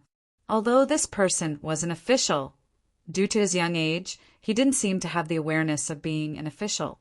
He had once been conferred the title of General of Agile Cavalry, which was equivalent to a second-rank official, but he had never attended the royal court. It was even very difficult for him, the emperor, to see him. In his own words, he was still young and too playful. He would talk about politics in the royal court later. Given that Yang Qindong's actions were always unexpected, Zhu Qiyu agreed to his request. After all, he was also worried that this person would cause trouble today and tomorrow, causing headaches. However, he didn't expect that even if he didn't enter the royal court, he would still be able to cause trouble. It was like setting up a Yang family academy. You don't do good business, but learn the elegance of a scholar. Isn't this looking for trouble? Zhu Qiyu had a headache. In the royal court, there were people loudly criticizing, but there were also many officials who lowered their heads in silence to show their support. He couldn't help but feel a little headache. My beloved subjects, the Duke of Loyalty and Courage has only opened an academy. As far as I know, he didn't recruit many people, only 50. This doesn't seem to be a big deal. Why do you need to bring it up to the imperial court? Your Majesty, that's not right. As soon as Zhu Qiyu's voice fell, an old official stepped out from the crowd. He held a ceremonial tablet in his hand and had a serious and nervous expression on his face. Teaching and educating people is something that can only be done if there are great scholars and virtuous practitioners. Although Duke Xiongdan is quite good in other aspects, he is only a scholar. How can he take on such an important task? The person who spoke was called He Wen Yuan. His courtesy name was Ju Chuan, and his title was Dong Yuan. He was also called Dunan, and he was from Shujiang Town in Guangchang County. He Wen Yuan was knowledgeable and well-versed in astronomy and geography. He was very talented in writing and was good at poetry. His works included Dong Yuan Ji Yiting Sen for Books Lecture, Records of Rights and Explanations, done in memorial, Herdsman's Spare Book, Criminal Magistrate's Spare Book, and so on. At that time, he was the left assistant minister of the Ministry of Personnel. His appearance represented the attitude of the literati. It was a rejection of Yang Qindong's so-called Yang Academy. Speaking of which, Yang Qindong came from a famous family. He was the youngest son of Yang Rong, one of the 3 Yangs. He had also become a scholar at a young age, so he should have been a model scholar. However, he chose to be a merchant in place of an official and led the army into battle. He went from a literati to a semi-martial person and obtained the position of duke. He became a duke before the age of 20. This made many people envious, and many people secretly refused to accept it. They only thought that if they had the chance, they would teach Yang Qindong a lesson and teach him a lesson. After all, a person who reached the peak before the age of 20 that many people would never be able to reach in their lifetime would have such a mentality. Chapter 232. He had always been jealous, but he had lacked an opportunity to ignite it. Now that Yang Qindong was going to open an academy, he Wenyuan, as one of the great scholars, had to express his stance. That's right, that's right. With someone stepping forward, many of the civil officials nodded their heads in agreement, clearly showing their support for He Wenyuan. The reason why so many of the officials stood up to oppose Yang Qindong was not only because of jealousy, but also because of the rules of scholars. Did scholars have rules? Of course they did. Every profession had its own rules, and anyone who wanted to break them would have to pay a heavy price. It was normal for scholars to open academies to teach and educate people. Not only could he promote his name, but he could also take the opportunity to recruit more students, expand his influence, and also collect a lot of money. This was a typical way for scholars to make a fortune. However, because of this, not everyone could open an academy. If one did not have a certain amount of social influence or was not recognized by the group of scholars, opening an academy would only cause them to be criticized because the scholars would not allow such a thing to happen. Otherwise, if anyone could open an academy, where would they be able to make a living? Whether it was out of jealousy or wanting to maintain their own status and influence. In short, if Yang Qindong wanted to get involved in the matter of starting an academy, they would definitely stop him. He Wenyuan stood up, and then several influential civil officials stood up to express their opposition. Zhu Qiyu, who was sitting on the dragon throne, narrowed his eyes into a line. He knew how powerful the civil officials were, and he knew that deep down, these scholars looked down on him. This was the disadvantage of only respecting Confucianism. This was because, once upon a time, the founders of the great Ming dynasty had also been rejected by the scholars. It was only because the great saber and great stick were too powerful that they had no choice but to lower their heads. In fact, in the changing of dynasties, there were very few emperors who were truly recognized by the scholars. On the contrary, in their hearts, the true orthodox was Confucius's Kong family. That was their pilgrimage ground. With the change of dynasties, countless emperors fell from their horses, countless scholars were killed, and countless commoners were displaced from place to place. But no matter how one looked at it, the Kong clan had always stood strong. The Kong family was the epitome of a man's ability to submit and stand tall. The Mongols came to visit the Mongols, and the Manchus came to visit the Manchus. Li Zicheng had just entered Shandong and was still far away from Tsufu when he shouted, "Long live Emperor Yongchang!" When Yuan Shikai proclaimed himself emperor, he said, "Ascend the throne as soon as possible to comfort the people." Zhang Xin was overjoyed after his restoration. Let the whole world celebrate. In 1937, before the Japanese army invaded China, Kong Deqing, the sage Duke of Yanqing, had a great interest in poetry. He advocated that China and Japan were of the same language and the same kind. The poem said, "Rivers, rivers, rivers, pearls, and streams are the same. How could there be different people in the same province?" This was a little confusing. Were you trying to express goodwill to the locust army? The longevity of the Kong clan was even greater than that of the imperial family. It was even a holy land for scholars in the world. Even the emperor sometimes had to look at his face when doing things. Just like Zhu Qiyu in history, in order to make his son Zhu Genji the crown prince, he actually bribed the officials of the imperial court. In the history books, the scholars of the imperial court received a special reward from the emperor, 50 taels of gold and double the amount of silver. Why would the Jingtai emperor, Zhu Qiyu, want to reward the officials? It turned out that the reward this time was actually a bribe. The Jingtai emperor wanted to use the reward to shut the mouths of the officials, to keep their mouths shut. This was why the Minister of Personnel, Wang Ji, looked at the gold and silver rewarded by the emperor and stamped his feet. He said, "What is this? I am ashamed to death." Even the emperor sometimes had to look at the faces of scholars, not to mention Yang Qindong, wanting to establish an academy. With his status and qualifications, it was normal for him to be opposed and reprimanded by everyone. However, Yang Qindong had just made a great contribution and was given the title of Duke of Loyalty and Courage. Moreover, he was stripped of all his other powers. At this moment, how could Zhu Qiyu make irresponsible remarks to him? Since the scholars weren't willing to let him establish an academy, he just let the scholars handle it. Thinking of this, his expression relaxed a lot.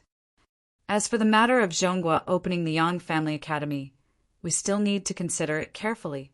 Of course, if there are any officials who disagree, you can go and reason with them. This is also a way to promote the culture of our great Ming dynasty. Zhu Qiyu didn't say that he was against it, but he also didn't say that he was for it. If you have the ability, go find the Duke of Loyalty and courage yourselves. This was also Zhu Qiyu's answer. With the emperor's words, Wen Yuan and the others immediately beamed with joy. They were worried that the emperor would agree. If that was the case, they would be going against the emperor's will if they went to the Yang clan manor. This could be used against them by the embroidered, uniform guards and the Eastern faction guards. But now that they had the emperor's decree, they could do things with fewer misgivings. Immortal Abode. The streets were bustling with people and carriages, vividly displaying the prosperity of the capital. The Immortal Abode, where the world's best delicacies and best services were gathered, the sky beyond heaven, where all the world's rare treasures were gathered, and the Yang clan's bank had mountains of gold and silver. Because of this, the entire street was bustling with activity. If anyone who came to the capital didn't come here to take a look, they would be too embarrassed to say that they had ever been to the capital. This place had already become a symbol of the capital. This was especially true for the entrance to the Immortal Abode. Ever since breakfast, it had been packed with people. By the time the performance started, there wasn't a single empty seat to be seen. As the number of members increased by the day, it was becoming increasingly difficult to reserve a seat in advance. If even the members were like this, there was no need to mention the visitors. As the new year approached, more and more foreign ambassadors arrived. When they wanted to taste the delicacies here, they had no choice but to line up with the common folk of the great Ming dynasty. Even though most of those who could come here wore silk robes and had a certain level of status, it was still viewed as an insult to the common folk to line up with them. There had been a number of ministers who had disagreed on this matter. They said that the foreign ambassadors should be given special treatment to express the magnanimity of the great Ming dynasty. But Emperor Daizong had sent these memorials to Yang Qindong. The Immortal Abode was his place, so the decision was naturally up to Yang Qindong. Yang Qindong had only memorized the names of the people who had written these memorials, but he hadn't read their contents in detail. Why did foreign ambassadors have to be superior to others? Worshipping foreigners was a sign of weakness deep in one's bones. Since Yang Qindong had come, he would never allow such a thing to happen. Treating everyone equally was already extremely benevolent. If it weren't for the fact that he needed to earn money from the foreign ambassadors right now, he would have already issued an order that only Han citizens were allowed to enter. Yang Qindong's indifference meant that the foreign ambassadors who wanted to enter the Immortal Abode had no choice but to line up. Even though they were full of grievances and had expressions of displeasure, when they knew that the rules couldn't be changed, there were still people who came to line up outside the Immortal Abode. Today, there was a woman in the line with an indifferent expression. She was indeed an astonishingly beautiful woman. She was dressed in the women's clothing of the great Ming dynasty. Her skin was as white as snow, and her eyes were as bright as the moon. In particular, her exquisite facial features made men's hearts itch. Speaking of which, this woman had quite the background. She wasn't actually a citizen of the great Ming dynasty, but rather a Japanese who lived at sea. Her name was Ohara Junko. Among the many people in the queue, Ohara Junko was undoubtedly an angel. Her appearance also made some of the men who were originally shouting in the queue shut their mouths. It seemed that they all wanted to leave a good impression in front of such a beauty. Junko was also protected by a few guards who weren't very tall, but had cold eyes. This only served to highlight her noble status. Her identity was truly not simple. Junko's father was Hido, the current emperor of the Inner Garden of Japan. She had come to the capital of the great Ming dynasty to broaden her horizons and seek opportunities. Hido was the emperor of the Muromachi period, the 102nd emperor. He had ascended the throne on September 7th, 1428. He was the great-grandson of Emperor Hido, the son of Prince Fushimi Masayoshi, and the adopted son of Emperor Gokomatsu. He was also known as the Emperor of the Inner Garden. During the reign of the Emperor of the Inner Garden, not only was there a rebellion between two Ichiki and Kaji, the dissatisfied people of the Southern Dynasty were also rioting, causing the political situation to become unstable. In addition, General Ashikaga Yoshimasa lived a life of luxury and enjoyed himself. His power was immense, and the emperor had to reprimand him. It was precisely because the domestic situation was unstable that the emperor of the Inner Garden wanted to find a way out from outside. This time, when he heard that the new emperor of the great Ming dynasty defeated the elite cavalry of Wala, he sent an envoy with the intention of strengthening the relationship between the two countries and seeking some help. Junko came with the envoy for another purpose. According to the emperor of the Inner Garden, if his daughter could be married to the emperor of the great Ming dynasty, then he would have a powerful foreign aid, and at that time his words in Japan would be much more powerful. In order to achieve this goal, the appearance of his daughter Junko was still a secret, at least before the matter was settled. It was not suitable to spread it out and attract the attention of other forces in the country. But now, Junko appeared in public so calmly because her matter had already come to an end. That was, the acting emperor of the great Ming dynasty had a new empress and more than a dozen concubines. It was difficult for her to find a suitable position to intervene now. Moreover, her son was too young and was still in his infancy. In any case, it was impossible for him to marry Junko and form an alliance with Japan. Chapter 233. It was precisely because she couldn't achieve her goal that Junko had decided to openly dress as a woman and walk out from the group of Japanese envoys. She had also heard that the immortal abode had delicious delicacies that couldn't be found outside, as well as joyous music and dancing. Her curiosity had been piqued, and she wanted to see what was going on. Junko had inherited her parents' strengths, and although she was only 15 years old, she was like the brightest star in the crowd. No one could ignore her even if they wanted to. Important news, important news! The Duke of Zhongdan has opened the Yang Clan Academy, and this has incurred the displeasure of some of the officials. Just a moment ago, the left assistant minister of the Ministry of Personnel, Wen Yuan, led a dozen Confucian scholars and officials to the Yang Clan manor to demand an explanation.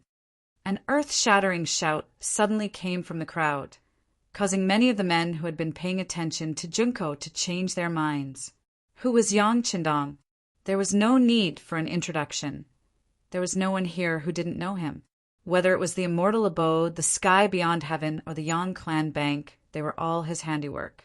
This was the idol of many young people, and now someone was going to cause trouble for him. This was definitely big news and a rare occurrence.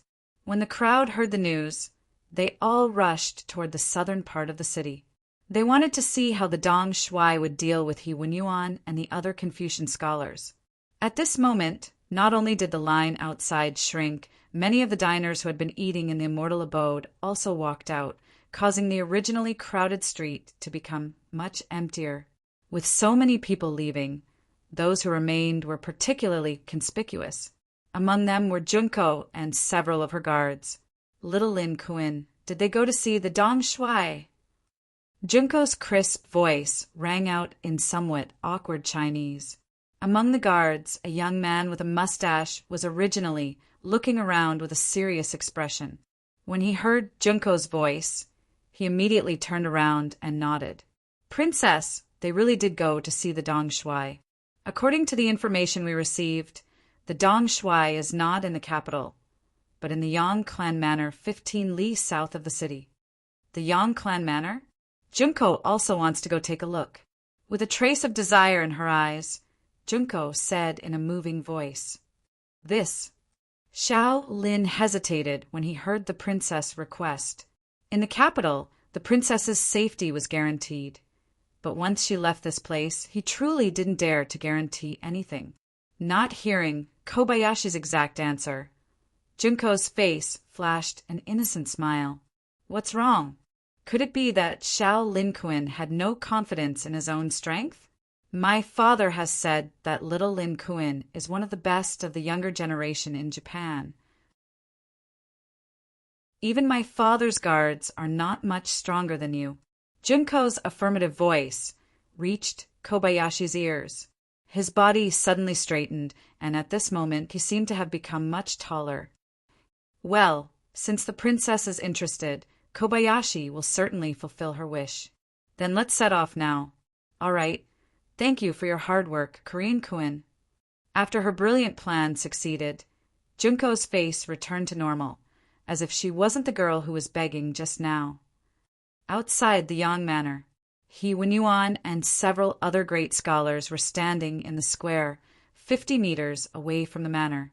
None of them were wearing official robes. Obviously, they were going to question Yang Qindong in an unofficial capacity. It wasn't that He Wenyuan and the others didn't know how to oppress others. On the contrary, it was precisely because they knew about Yang Qindong's achievements and knew that he was the Duke of Loyalty and Courage that they gave up showing themselves as officials. In fact, with their status, they really couldn't make Yang Qindong take the initiative to make any concessions. Yang Si and Yang Lu were standing 50 meters away from He Wenyuan and the others. They stared at everything in front of them, looking at the great scholars and the sea of people behind them. It was not an exaggeration to say that it was a sea of people. With a rough estimate, there were more than 1,000 people who came to watch the show. When they were all gathered there, the official road was already crowded with people. Even those who came later to watch the show had to stand by the roadside and the ditches. Since this place became the Yang Manor, it hadn't been so lively. Even when Yang Qindong got married, although there were many guests, there weren't more than 1,000. It was unexpectedly so lively this time. Naturally, Yang Si and Yang Lu, who were responsible for the security of the outer court, were a little nervous.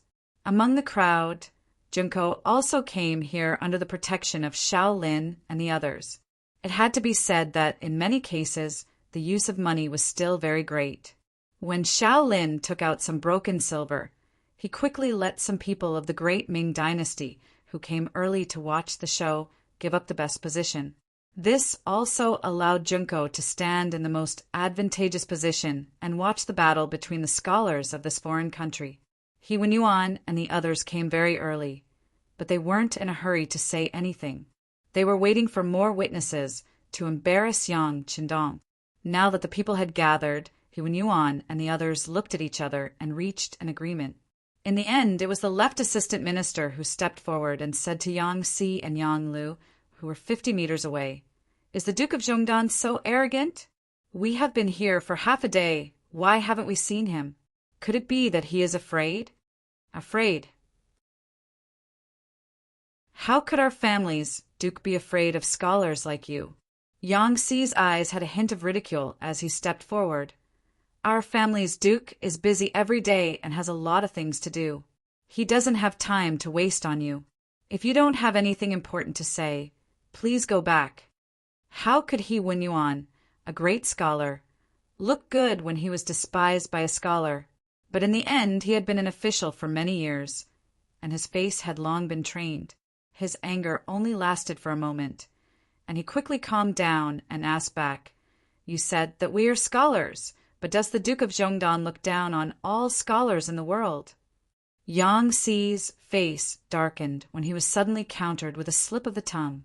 He wanted to refute something, but he didn't know where to start.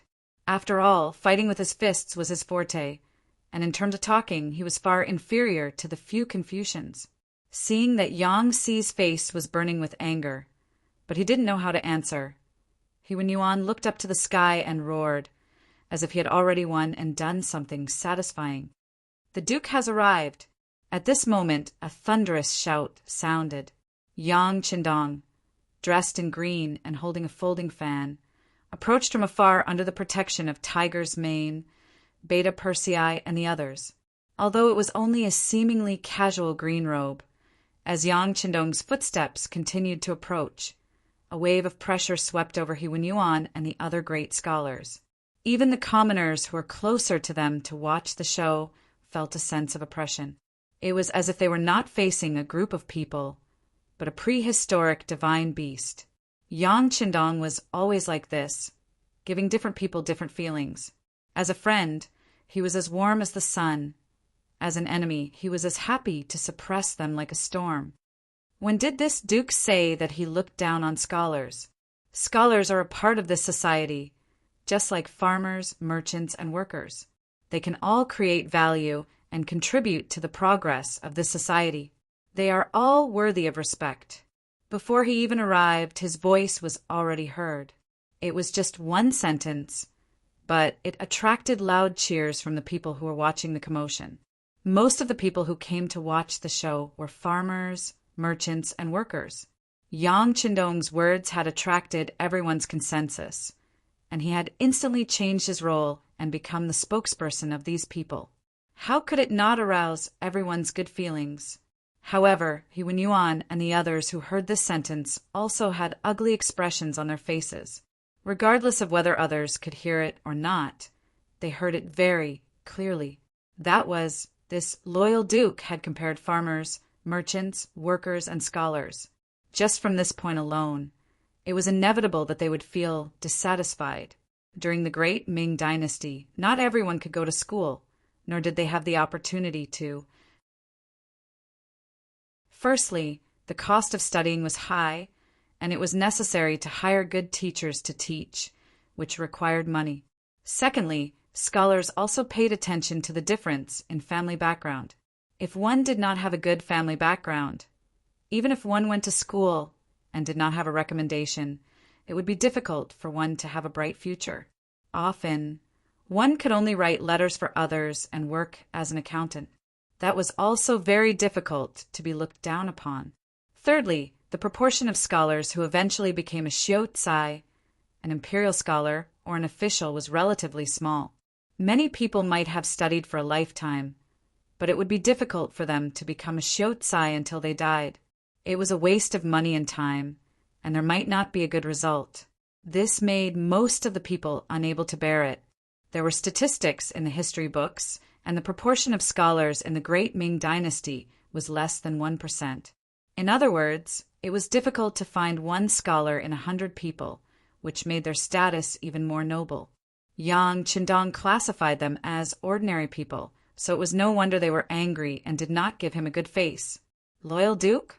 This official knows that you are good with words, and I also know that you have some talent, especially in storytelling, which is beyond the reach of ordinary people.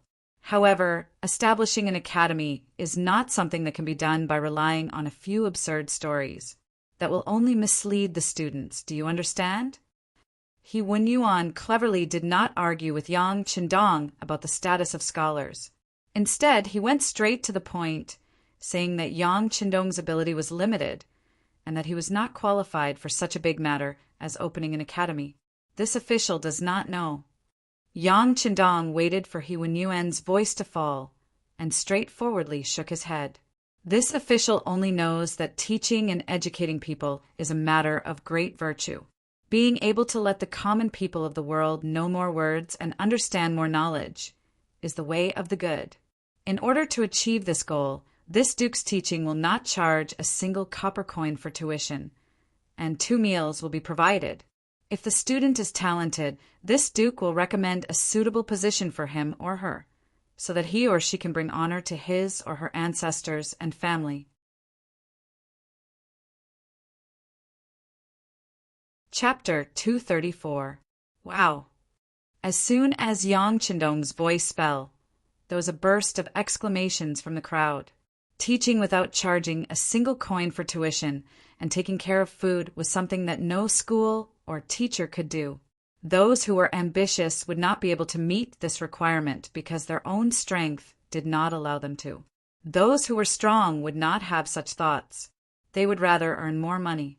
How could they work for nothing and have to pay for food? It was because of this contradiction that Yang Qindong's words made everyone so surprised, but at the same time they were also very excited. Some of the young people from poor families could not help but think that if this was really the case, then could they consider entering the Yang Academy to learn some skills? He Wenyuan also did not expect Yang Qindong to do this. For a moment, he was also stunned by these words. He stood there for a long time and did not say anything.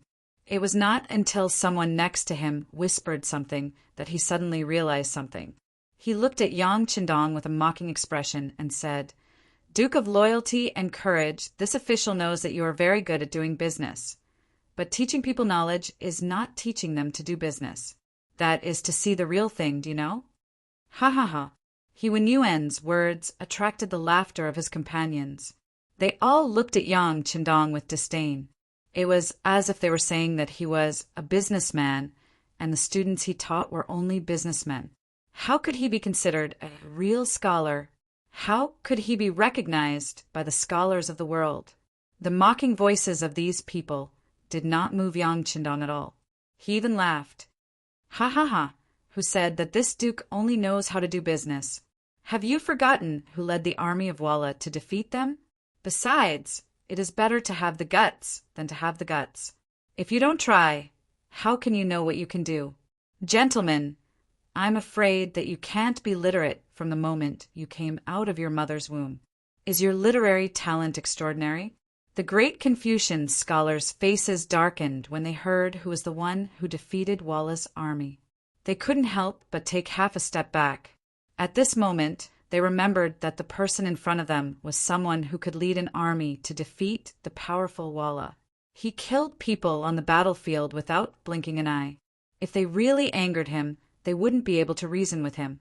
On the other hand, He Wenyuan was not as scared as the others. He had a bit of courage. Duke of Loyalty and Courage, don't try to change the topic. You know how to do business, you are proficient in the art of war, and you can lead troops into battle. But that doesn't mean that you are proficient in poetry, or that you have truly comprehended the 4 books and 5 classics. During the Great Ming Dynasty, scholars mostly studied the way of etiquette, which was the so-called matters of the sages and virtuous men, and the records of the sages and virtuous men. For example, the Analects of Confucius, the Book of Rites, the 4 books, the 5 classics, and so on. Only those who were proficient in this study and could quote from the past and the present could be regarded as a person with profound knowledge. Only then would they be placed in an important position by the imperial court and enjoy a high position. He Wenyuan mentioned these deliberately to humiliate Yang Qindong. He was just a scholar who was bestowed the title of Juren by the emperor. In addition, he was so young. How could he be proficient in these things? He thought that by saying this, he would embarrass Yang Qindong and make him retreat. But unexpectedly, after hearing this, Shuai didn't have a trace of embarrassment on his face. Instead, he laughed loudly. Isn't it just poetry? This duke can just casually open his mouth, and it will be done. Ha ha! This time, it was He Wenyuan's turn to laugh. Duke of Loyalty and Courage. There are some things that can't be solved just by talking big. You have to know that it's easy to write a poem. However, if you want to write it well and let people remember it, it's extremely difficult. Don't be careless and lose your status. Of course not. Yang Qindong firmly shook his head. Since this duke is going to write poetry, it will not be an ordinary work. If you don't believe me, Assistant Minister can listen to it and then comment. Seeing that Yang Qindong didn't seem to be joking, He Wenyuan was first stunned. Then he turned to look at the crowd and found that there were many envoys from other countries. He hesitated. It was true that he came to find trouble with Yang Qindong, and it was also true that he came to make him lose face. But if he really made the Duke of Loyalty and Courage lose face in front of the foreign envoys, it would be unsuitable for the country. He Wenyuan's hesitation was seen by Yang Qindong, and it made his impression of this person much better, knowing the big picture had its advantages. If this person only came to improve his reputation by stepping on him, then after this matter was over, he would have to settle the score. Since He Wen-Yuan was in such a difficult position, Yang Qindong didn't give him a chance to choose. He, who was originally very confident, opened his mouth and said, "I saw it." When Yang Qindong, who had raised the topic, opened his mouth, He Wen-Yuan and the others immediately shut their mouths and looked at him. When he noticed that everyone's attention was on him, a confident smile flashed across Yang Qindong's face. He continued to say, "A shepherd boy rides a yellow ox, his song shakes the forest. He wants to catch a cicada, but suddenly he shuts his mouth." This was written by a famous poet of the Qing dynasty, Yuan Mei. It talked about a little shepherd boy riding on the back of a yellow ox in the dark forest. No one knew what happy thing he had, but he sang along the way. His singing was crisp and loud, and the entire forest was startled by him. Suddenly the singing stopped. The little shepherd boy straightened his back and closed his mouth. His eyes were fixed on the tall treetops. "Cicada, cicada, cicada." In the tree, a cicada was also singing at the top of its lungs. It was the cicada that had attracted the little shepherd boy. He really wanted to catch the cicada. And using this poem, Yang Qindong was also comparing He Wen-Yuan and the other scholars' arrival to cicada. He himself was a child that could be caught if he wanted to. Comparing a poem to a person, the moment "I saw it" came out, the expressions of He Wen-Yuan and the others could not help but change greatly. However, this was not the end. It was only the beginning. Yang Qindong's footsteps moved slightly. After taking half a step forward, he opened his mouth and said, "Lotus, an autumn cloud with a speck of red, 10 lotus leaves, and 5 flowers. There's no need to close the door to sleep by the lake. The cool breeze fills the house every night. Water dragons chant, white lotus, who removed the red coat for. The green room welcoming the dawn frost. The Huansha people go, the Lingbo people stay, the crystal palace. A few pavilions, 10 miles of silver pond. The cold fragrance blows everywhere. In the dusky gull and heron, the bright flowers of the night, deep and indistinct. What's more, the clouds are clear and practiced. The dance is light and graceful. The fan is half lowered. Light makeup, the moonlight immortal and elegant, the powder faded.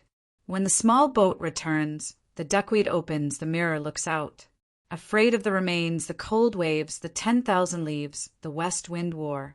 The former was a poem by Chao Yin of the Qing, and the latter was a poem by Wang Chutong of the Qing. In addition to what they had seen before, there were a total of 3 poems. They were almost all connected and were all good quatrains.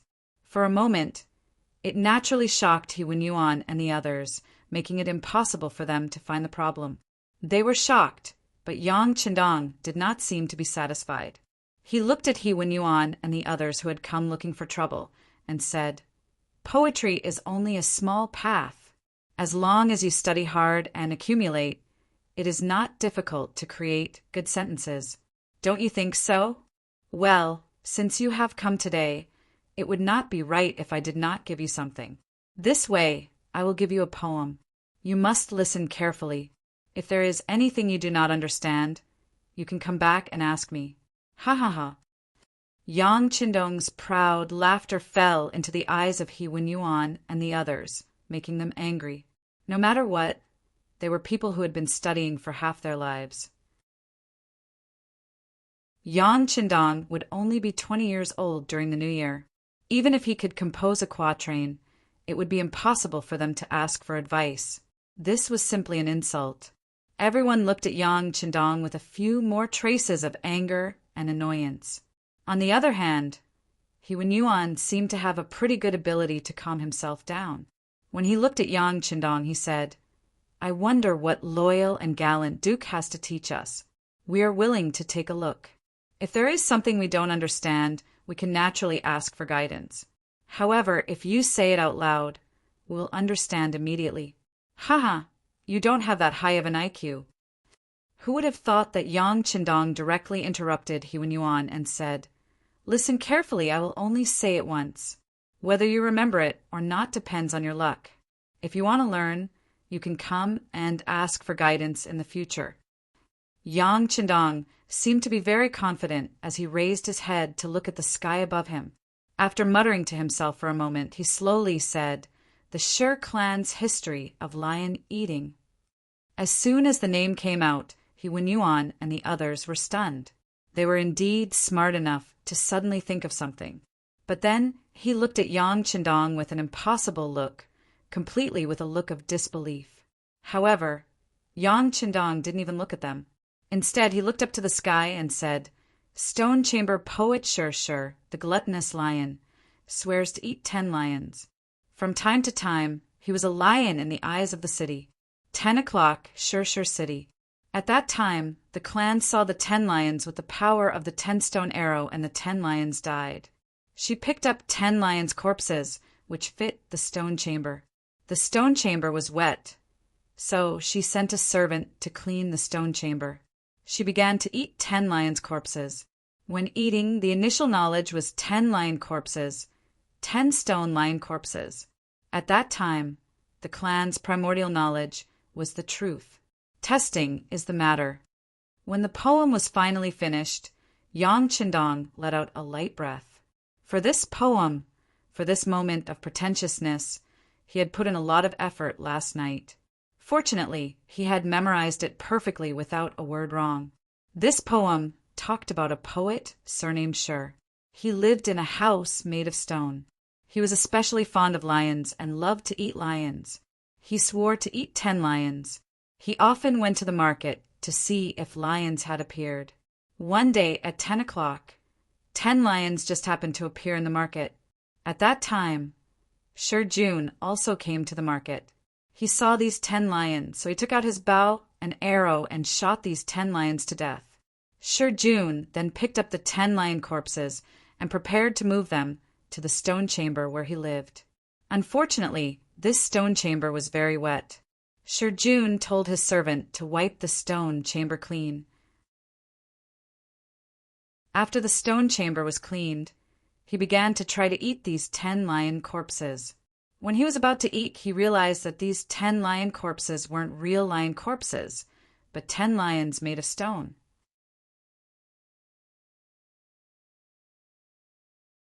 Chapter 235. This was a strange article written by Mr. Zhao Yuanren, a famous linguist and the father of modern linguistics in the 1930s in the United States.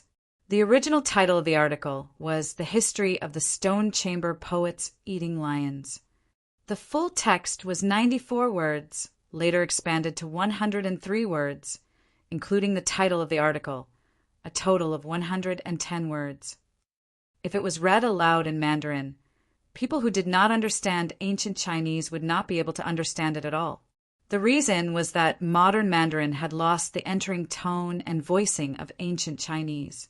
This was a classic that represented the breadth and profoundness of the Chinese language and Chinese characters. At that time, it had caused a great reaction. Now that it was taken out by Yang Qindong as expected, He Yuan and the others were speechless. They could feel the artistic conception of this poem, and it was very extraordinary. However, because Yang Qindong spoke too quickly and used the same words, they could not understand the essence of it from just one reading. It was precisely because they could not fully understand that, at this moment, He Yuan and the others were shocked. They stood there dumbfounded and did not know what to say. "Isn't it too fast? You don't understand? It doesn't matter. As long as you humbly ask for guidance, I can write down what I just said and take it back for you to study." As if he had already expected such a possibility, Yang Qindong had a very natural and even sincere smile on his face. However, no matter how you looked at it, these smiles seemed a bit too fake, so fake that He Yuan and the others felt a sense of shame. In a feudal society where everything was inferior and only scholarly attainments were valued, scholars valued their reputation very much. Not to mention an important imperial court official like He Yuan, who was originally a heavenly official of the Ministry of Personnel, who knew how many students he had, all over the world. How could such a person be willing to bow his head so casually?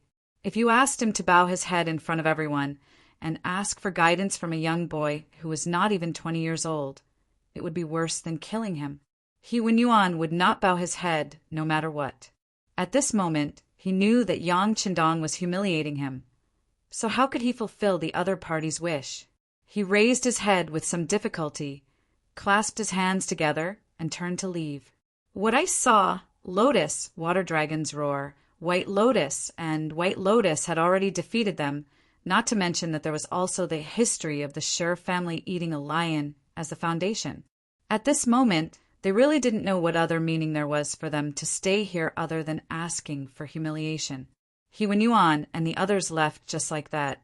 When he came with such fanfare and was full of confidence. But when he left, he was so straightforward and so dejected. It was really satisfying. Once these troublemakers left, there was nothing left to watch. Many people also left because of this. However, there were also some scholars who stayed. At this moment, they looked at Yang Qindong with shining eyes and shouted, "Duke Zhongdan, can you write down the history of lion-eating Shi for us scholars to admire?" One person shouted. Soon, many like-minded people followed and shouted, expressing their strong desire for knowledge. Unfortunately, Yang Qindong didn't agree. Instead, he shook his head and said, "This duke understands your intentions. If you want the history of lion-eating Shi to be famous in the world, you must have Lord He and the others personally admit their mistakes. Otherwise, no one can force this duke to do anything. You should go back. If you have the time to stay here and talk to this duke, why don't you go and persuade Lord He and the others, if they are really thinking for the sake of all the scholars in the world? What's the big deal if they bow their heads once?" It seemed like he was pointing out a path for everyone, but he just wanted to use them to put pressure on He Yuan. Since they dared to come to Yang village to find trouble with him, they should know the serious consequences of angering him. If he didn't punish them properly, others would follow suit. How could he calm down and do anything else? With Yang Qindong's firm attitude, the scholars who stayed behind knew that it would be difficult for them to take a turn for the better. They immediately cupped their fists and left. Then, one by one, they began to look for their classmates.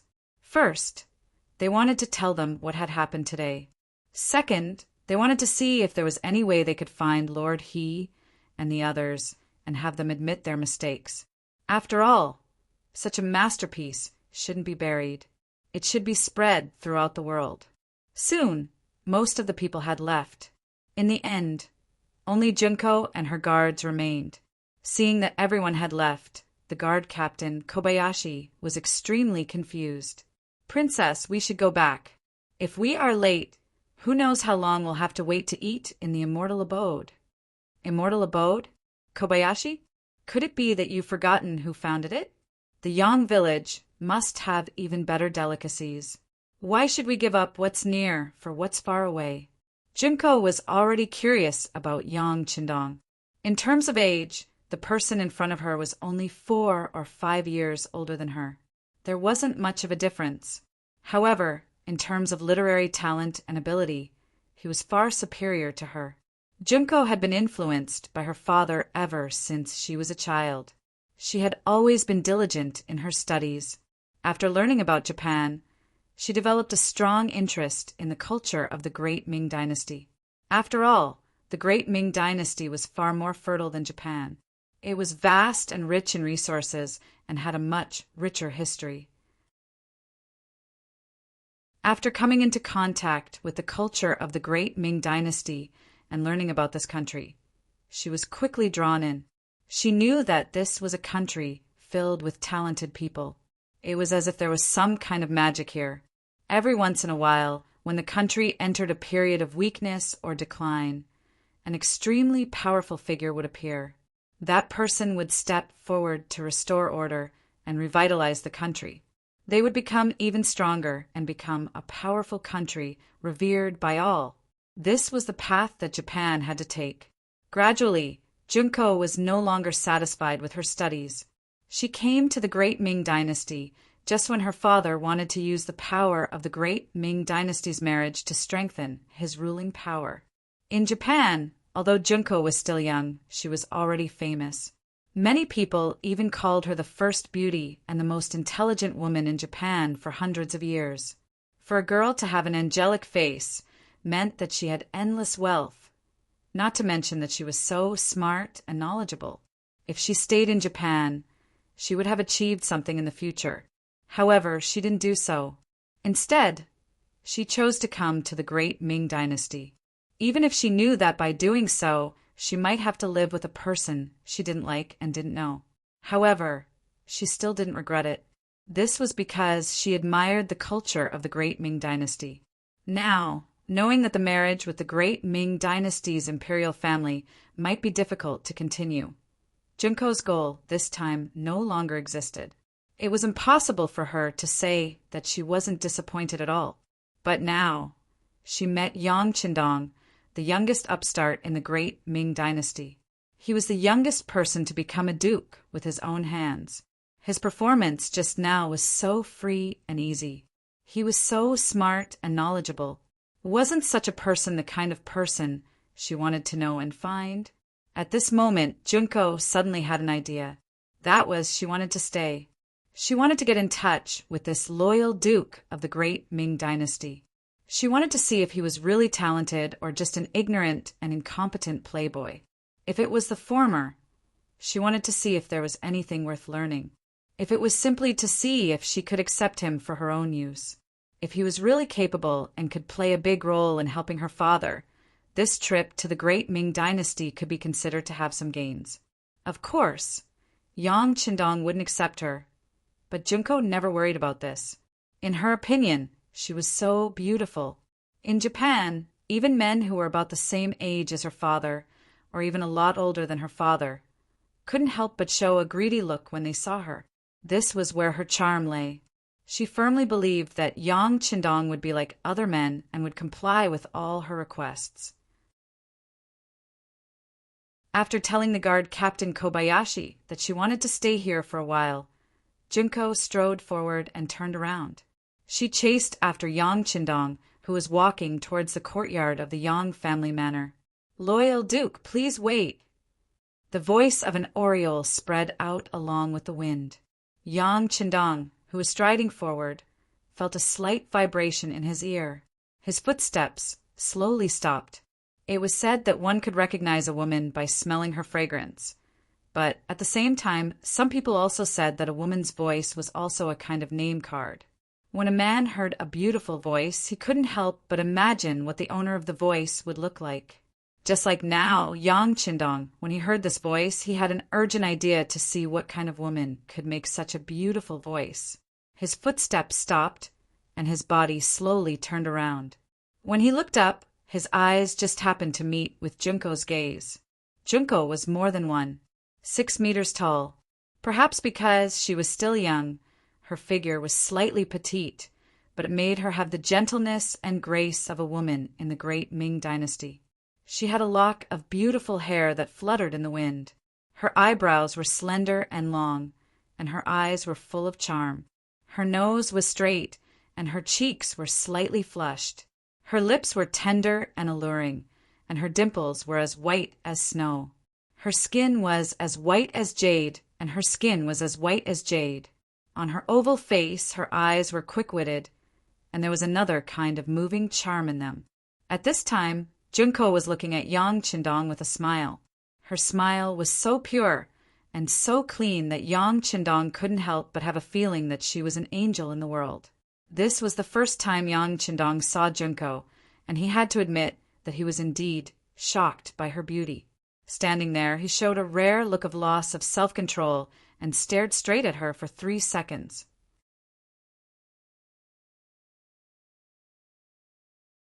Chapter 236.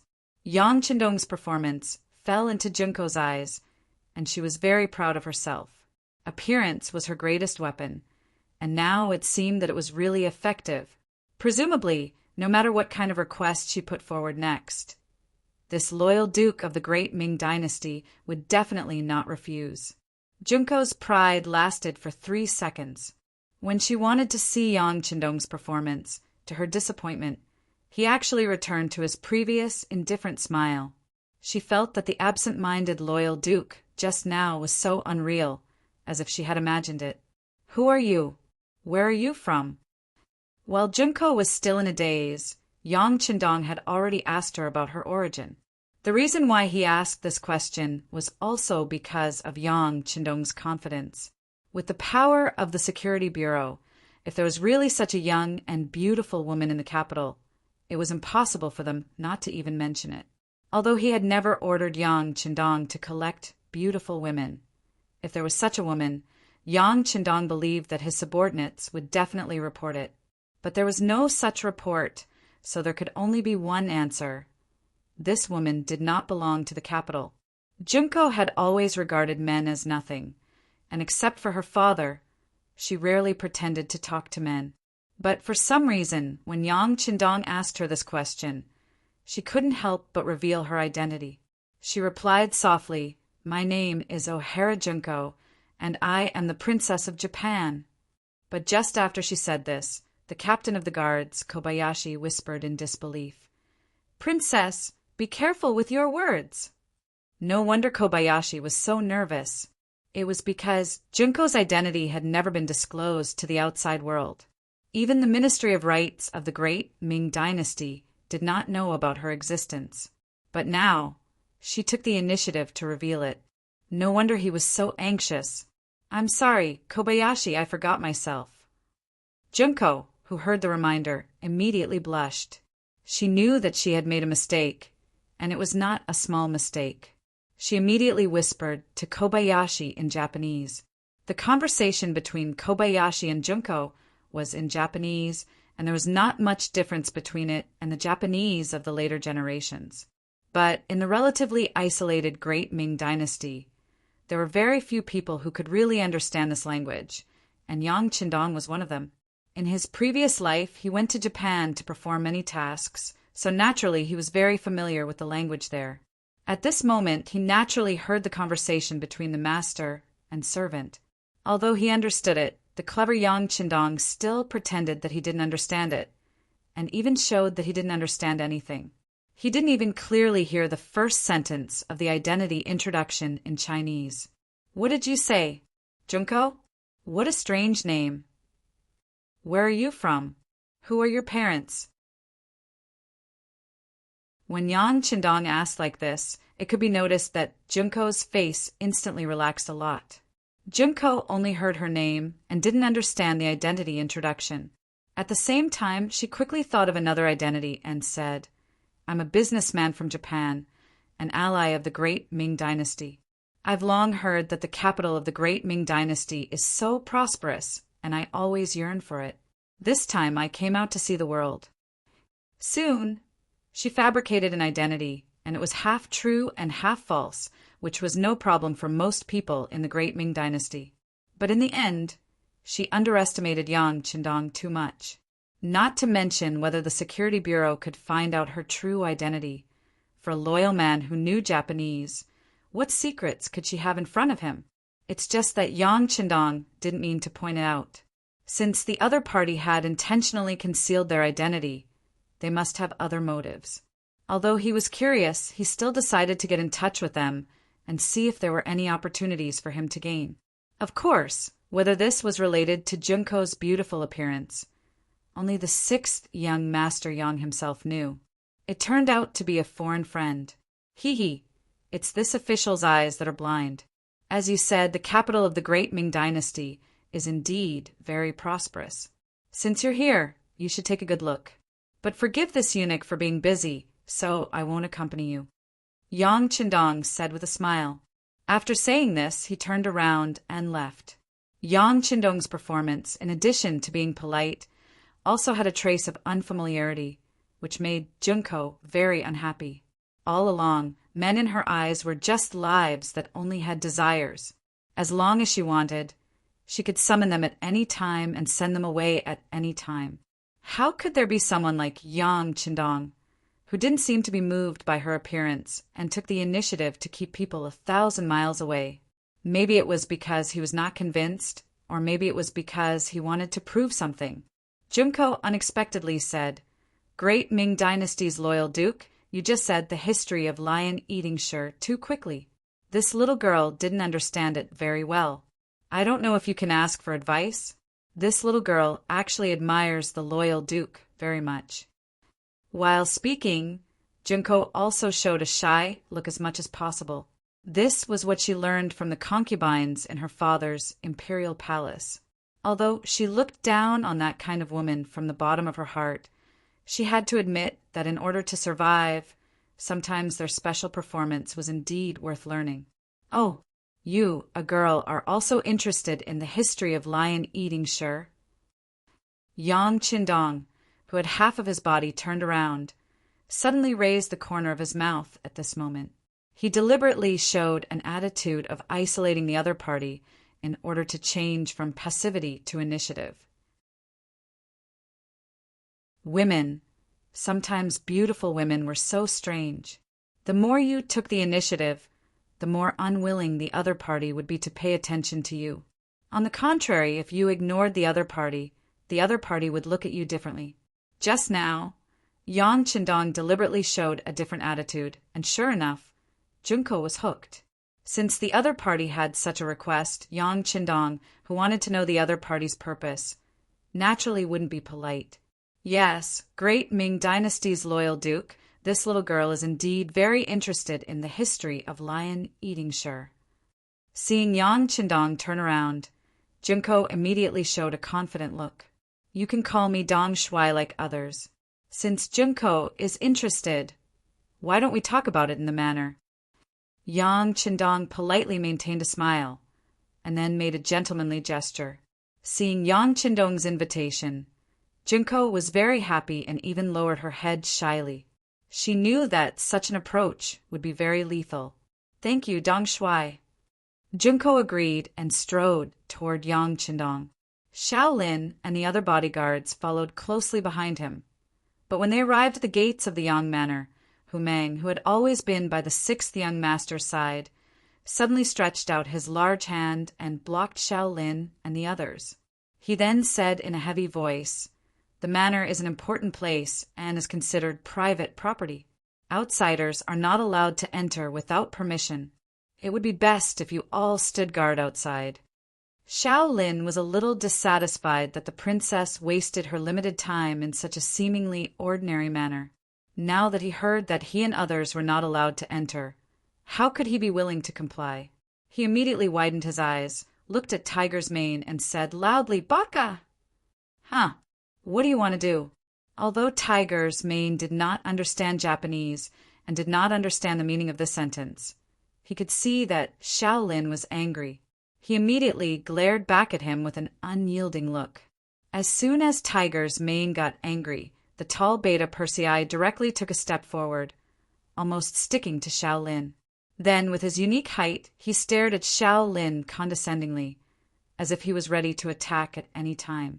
Not only Beta Persei, but even Yang Wu, as well as Lung Feng of Qiu V's first guard, also looked ready to attack at any time.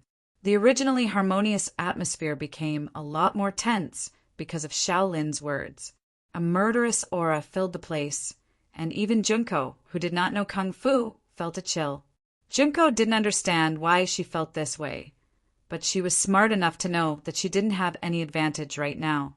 She immediately scolded Kobayashi in Japanese. "Kobayashi-kun, this is not Japan, nor is it the palace. Please control your temper and personality. Princess, they don't let us in. What if someone wants to harm you? Won't it be very dangerous?" Shaolin replied not to be outdone. In Japan, seniority was still very important. Shaolin was just a guard captain. Logically speaking, he should not talk to his master like this.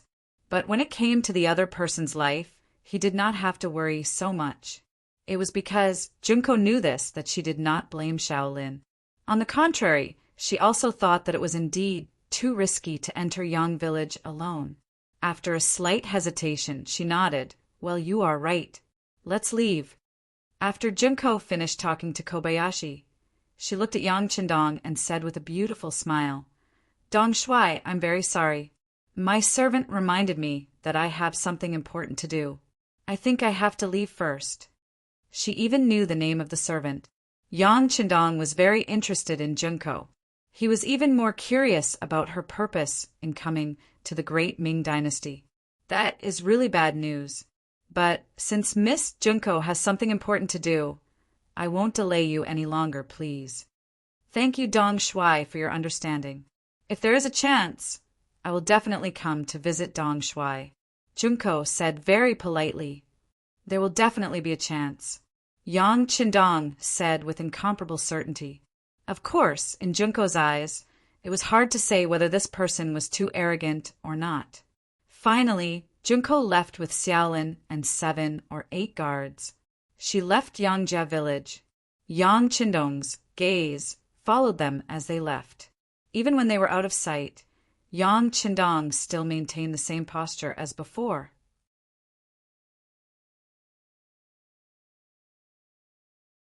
Chapter 237. Cough, young master, Miss Junko has left. Seeing Yang Qindong still standing there in a daze, although Tiger's Mane didn't want to, he still reminded him. Well, I know. Hearing this, Yang Qindong came back to his senses, but his face was as usual, without the slightest embarrassment. In fact, there was nothing to be embarrassed about, because he wasn't thinking about Junko nor her beauty, but the purpose of her visit.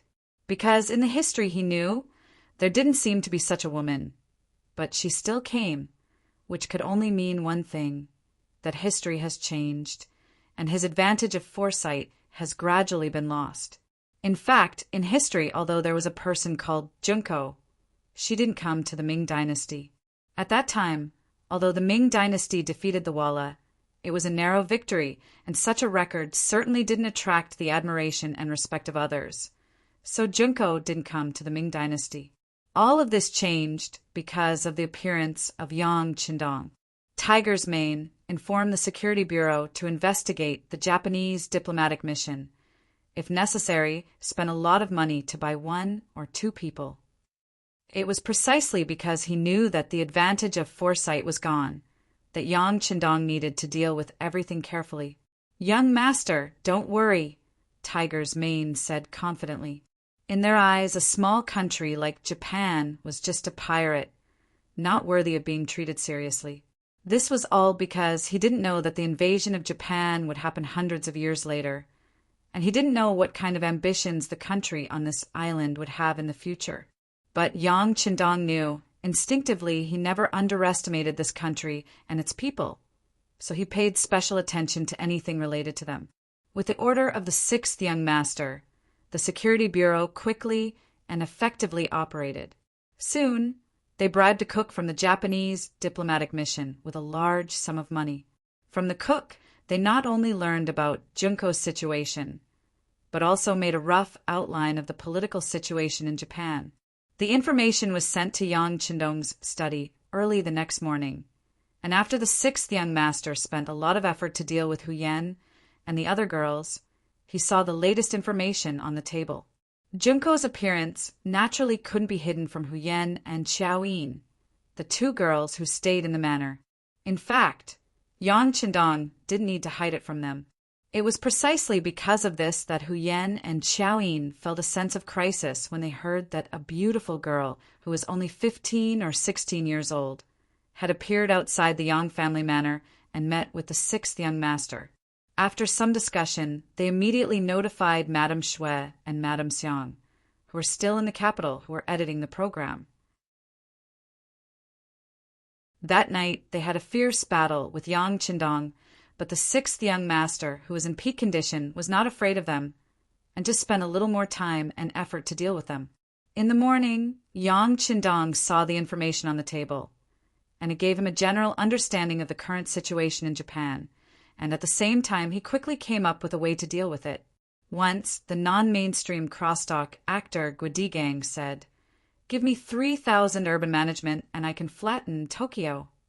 Yang Qindong also had such a dream, but it could only be a dream. Under the premise of world peace, such a dream was destined to be impossible and impossible to achieve. But now it was different. Although it was still the same world, it was hundreds of years earlier, and the world had not even experienced the First World War. Some of the powerful countries in history were still in the early stages of development, and some, such as the United States, had not even appeared yet. With such a good opportunity, Yang Qindong would of course make the first move, and the so-called powerful countries could go to hell. There could only be one order in this world, and that was the Han people were the masters, the Han people were the center, and the Han people's will was the world's will, and the Han people's thoughts were the world's thoughts. Since that was the case, there was no need for Japan to exist, and it was inevitable to understand them in advance. Yang Qindong also thought about this problem when he had nothing to do. Japan was different from some Western countries, and they actually had some relations with the Han people. Some people even said that Japan was a branch of the Han people, and there was a basis for it. Although it was not accepted by the world, one thing was true, and that was, other than the language, the Japanese looked the most similar to the Han people. Should such a country be completely destroyed or assimilated for his own use? If it was the latter, what should he do? Junko's appearance was an opportunity to let Yang Qindong see the opportunity to break the fortress from the inside. Come on, inform Yang-san, let him spread the news, and do it like this. Calling Tiger's mane in front of him, Yang Qindong whispered. In a medium-sized inn in the capital, Junko had just woken up, but looking at her state, it was obvious that she did not sleep well last night. After coming out of the Yang village, Junko did not idle, but did a lot of work and understanding. But the more she did so, the more Yang Qindong's name lingered in her mind. Previously, she only knew that the army that defeated the Walla was led by a loyal duke of the great Ming dynasty. In the future, it was just a matter of relying on the strength of the army and the number of people to win. But after yesterday's trip to Yang village, Junko had a certain understanding of him. She realized how young and talented this Duke of Loyalty was, and how he managed to achieve what he had today. Yang Bao, Immortal Abode, Heaven Beyond Heaven, Yang Family Bank, and Yang Family Bank, one after another, especially the most mysterious mercenary group. When all this information was gathered in front of Junko, she could not even look down on this person. Princess, what's wrong? Did you not sleep well last night? Captain Kobayashi walked into the room at this time, and when he saw Junko's slightly haggard appearance, he immediately asked with a face full of surprise. Kobayashi was secretly happy to accept the task of protecting Junko. He was also a man, and a young man at that, so he naturally liked Junko's appearance very much. But he was very clear about the difference between his identity and the princess's. It was impossible to be together, but being able to have close contact with her, how could it not be a kind of satisfaction? Therefore, in his heart, Kobayashi cared a lot about Junko. Seeing that the princess seemed to be in a bad mood, he naturally turned pale with fright. It's nothing, Kobayashi. I just miss my imperial father a little. By the way, I'll have to trouble you to collect information about this loyal duke. The more the better, and the more detailed the better. Please. Junko forced a charming smile and said to Kobayashi, Ha-e, please rest assured, princess. I will do it immediately. Kobayashi saw that the princess was so happy with him, and was naturally very happy. He immediately agreed and turned around to carry out the task. But what Kobayashi did not know was that, not long after he left, the Japanese diplomatic mission arrived in the vicinity of the inn and began to investigate. This time, the Japanese diplomatic mission sent a lot of people, and many of them were representatives of merchants. They wanted to investigate the great Ming dynasty's market and see if there was any possibility of further trade relations. While deepening the understanding between the two countries, it would also enrich the Japanese economy. After all, a small country like Japan almost had to buy many things from outside. This gave Junko an opportunity. After spending a lot of money to get a place, she disguised herself as a man and hid in the diplomatic mission. Logically speaking, she was not discovered all the way. Now that she had successfully arrived at the great Ming dynasty's capital, the possibility of being discovered was even smaller. But all of this was ruined by the appearance of Yang Qindong. Not long ago, the head of the Japanese diplomatic mission, Aoki Yuki, received an important message from his cook. It was that the daughter of the Emperor Ohara Junko had arrived in the great Ming dynasty and was walking around with ominous intentions.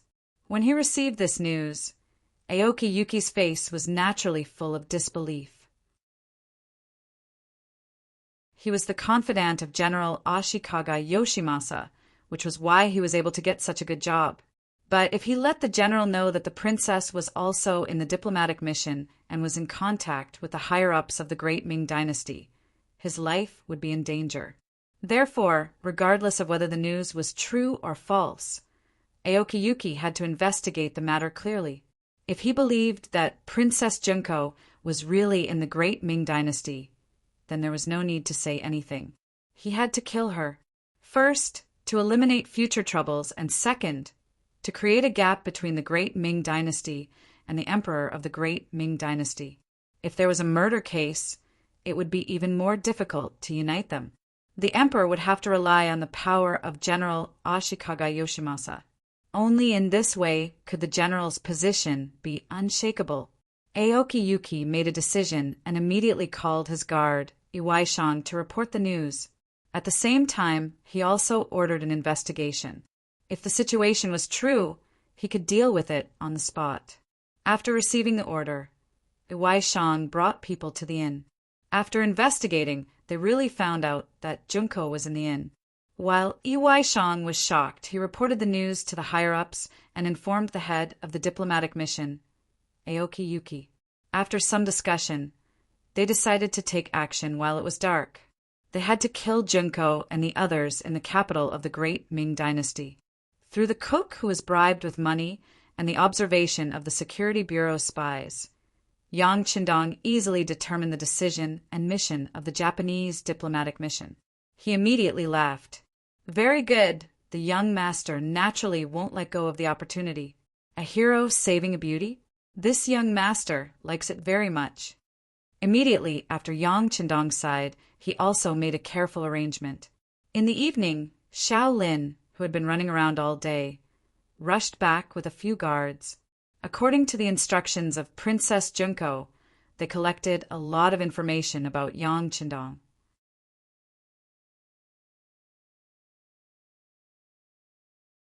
Chapter 238. Speaking of which, this truly wasn't that difficult of a task, because any random person from the streets of the capital would be able to tell one some stories about the Dong Shuai.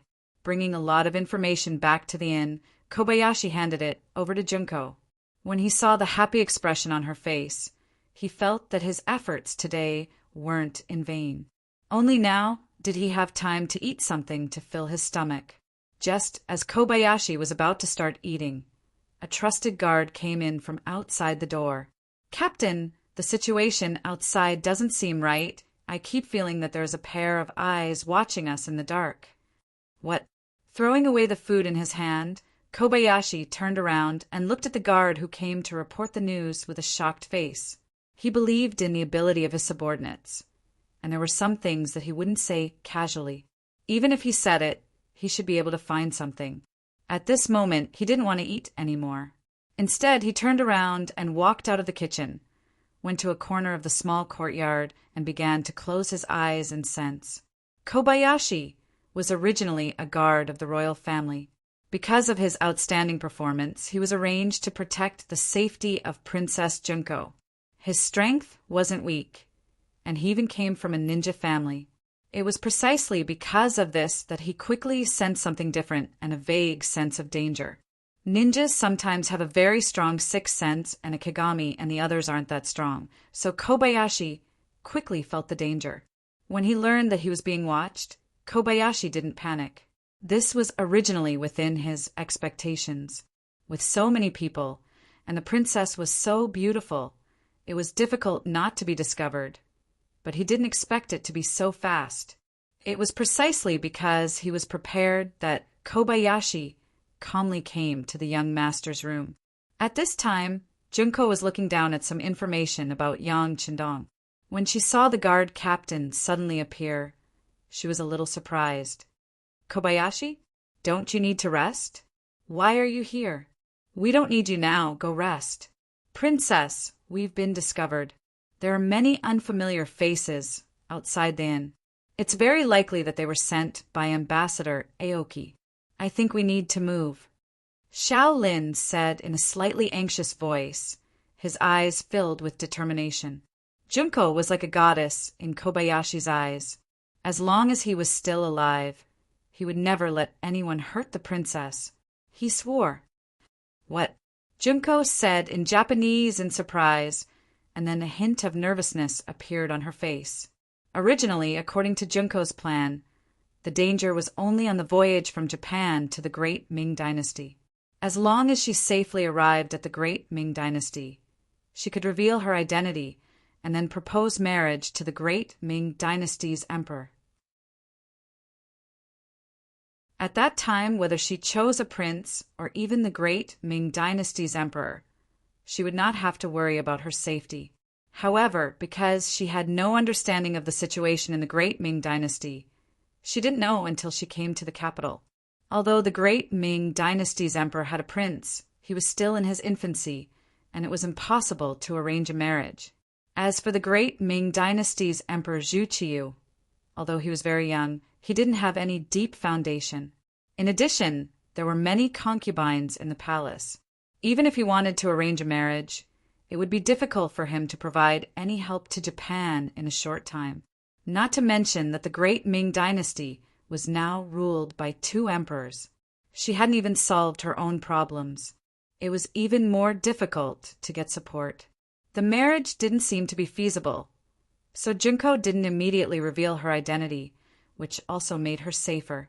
Now that the opponent finally came to her door, how could she not panic? Kobayashi, where are we going? After the panic, Junko pretended to be calm and said, after all, she was only a little girl less than 16 years old. Although she was born noble and very beautiful, when it came to facing a real sword, she was afraid that she didn't have any more experience than others. Kobayashi doesn't know. He shook his head very honestly. Princess, you can choose to reveal your identity and marry the Great Ming Dynasty's emperor as a concubine, or we can kill our way out of the capital, find a place with a coastline, and find a boat to return home. Although Kobayashi was confident in his own strength, he only had 8 guards with him this time, and the disadvantage in numbers was his shortcoming. He knew very well that Aoki Yuki, as an ambassador, was leading a team of nearly 500 people. Among them, there were more than 300 soldiers who could fight. He didn't have much confidence in ensuring Naoki's safety in a battle of 8 against 300 people. This, let me think about it. Junko didn't expect the choice to come so quickly, and she couldn't make a decision for the time being. After all, this was related to her marriage. The man a woman chose was often related to her life's happiness, so she had to think about it. Princess, there's not much time left. Please make a decision as soon as possible. I'll go out and take a look. Kobayashi didn't want Junko to make the first choice. No man would be able to accept the idea of giving away their goddess. But he couldn't guarantee that the princess could leave safely, so he was in a dilemma. He might as well not participate and let the princess make a wise decision. Some decisions weren't so easy to make. While Junko was still in a dilemma, Kobayashi once again entered the room without permission. This time, his face became much more serious. Princess, it's already dark, and they're about to make a move. There are enemies at the front door, back door, and side door of the inn. I'm afraid we'll have to kill our way out. Kill our way out? Will we die? Junko's nature as a young girl finally revealed itself. After all, she was still young, and few people wouldn't be afraid in the face of death. Junko's expectant expression made Kobayashi's heart bleed. He didn't want to disappoint the princess, but he didn't have absolute confidence. He could only avoid the question and say, Princess, as long as I'm still alive, I won't let anyone hurt you. The hidden meaning was that as long as Kobayashi was still alive, he would desperately protect Junko's safety. But what if he died? After Junko understood the meaning of these words, she nodded with a blank expression. Well, then we'll rush out. If possible, we'll go to the seaside and find a way to return home. Junko finally made a decision, and that was to not marry the great Ming dynasty. Every woman had her own dreams, not to mention a girl like Junko who had been high and mighty since childhood. She might have more pursuits for marriage, but her man was destined to be different from the rest. He was destined to be the strongest in the world. After Junko decided not to marry the great Ming dynasty, Kobayashi's face lit up with joy. For him, even if they couldn't live together, being able to die together was a very happy thing. After unifying the goal, Junko first changed into a set of black clothes that she had prepared beforehand. The loose clothes not only allowed her to hide better in the dark, but also allowed her to conceal her perfect identity. After everything was done, under the protection of Kobayashi, the group of 6 rushed out of the inn's front door.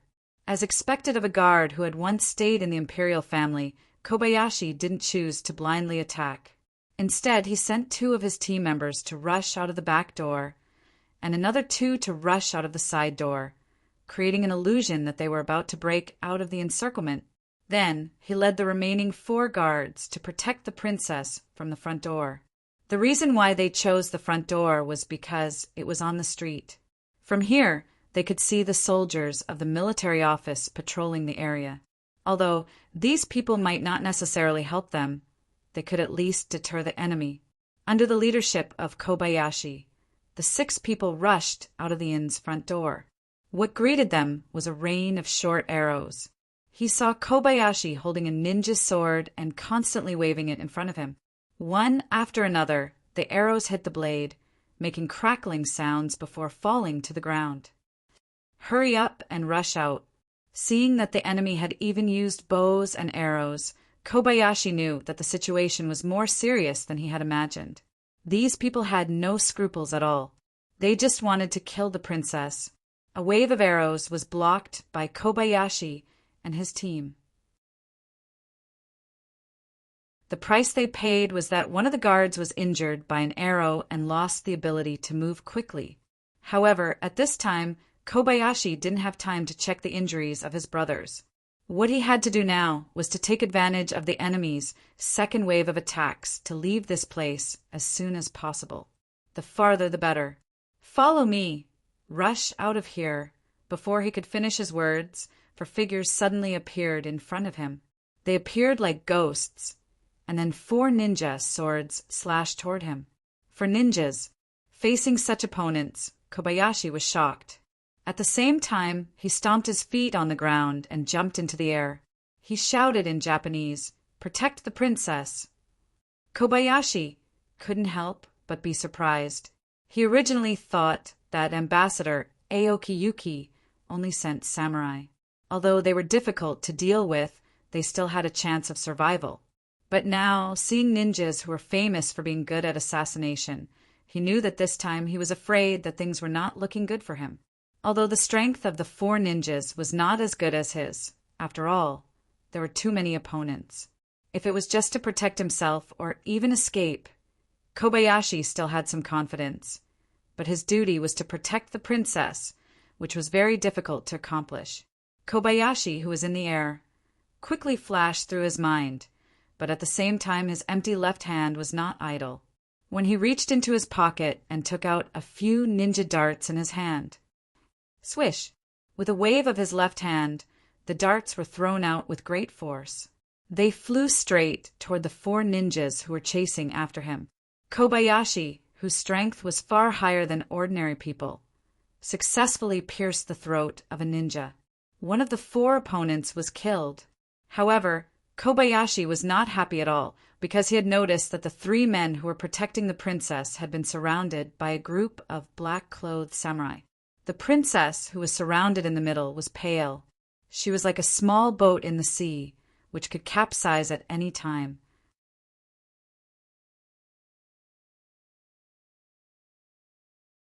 Chapter 239. The situation was so dangerous that Kobayashi, who could have continued to fight in a guerrilla style, gave up his advantage. Instead, he rushed into the crowd on the street, and then rushed to the left and right, killing 3 Japanese samurai in a row. Kobayashi's speed was very fast, and his sword moves were also very strange. Coupled with his unpredictable movements, it would take a lot of effort for anyone to kill him. Unfortunately, his mission was to protect Princess Junko. For this purpose, he had no choice but to give up his advantage. He turned around and rushed into the crowd, waving his sword and slashing. The sudden addition of Kobayashi did indeed relieve the pressure of the 3 guards protecting Junko, but as more and more men in black rushed over from the back door and the side door, Kobayashi knew that the 4 men he sent to the east and attack in the west were probably dead, and it should be his turn next. The 3 guards, plus Kobayashi and Junko, were surrounded by 40 to 50 black-clothed men. Longbows and short swords rained down on them, and in less than 30 breaths of time, 2 more of the 3 guards fell. Finally, only Kobayashi, the princess, and the last guard were left. "Captain, I'll fight with them.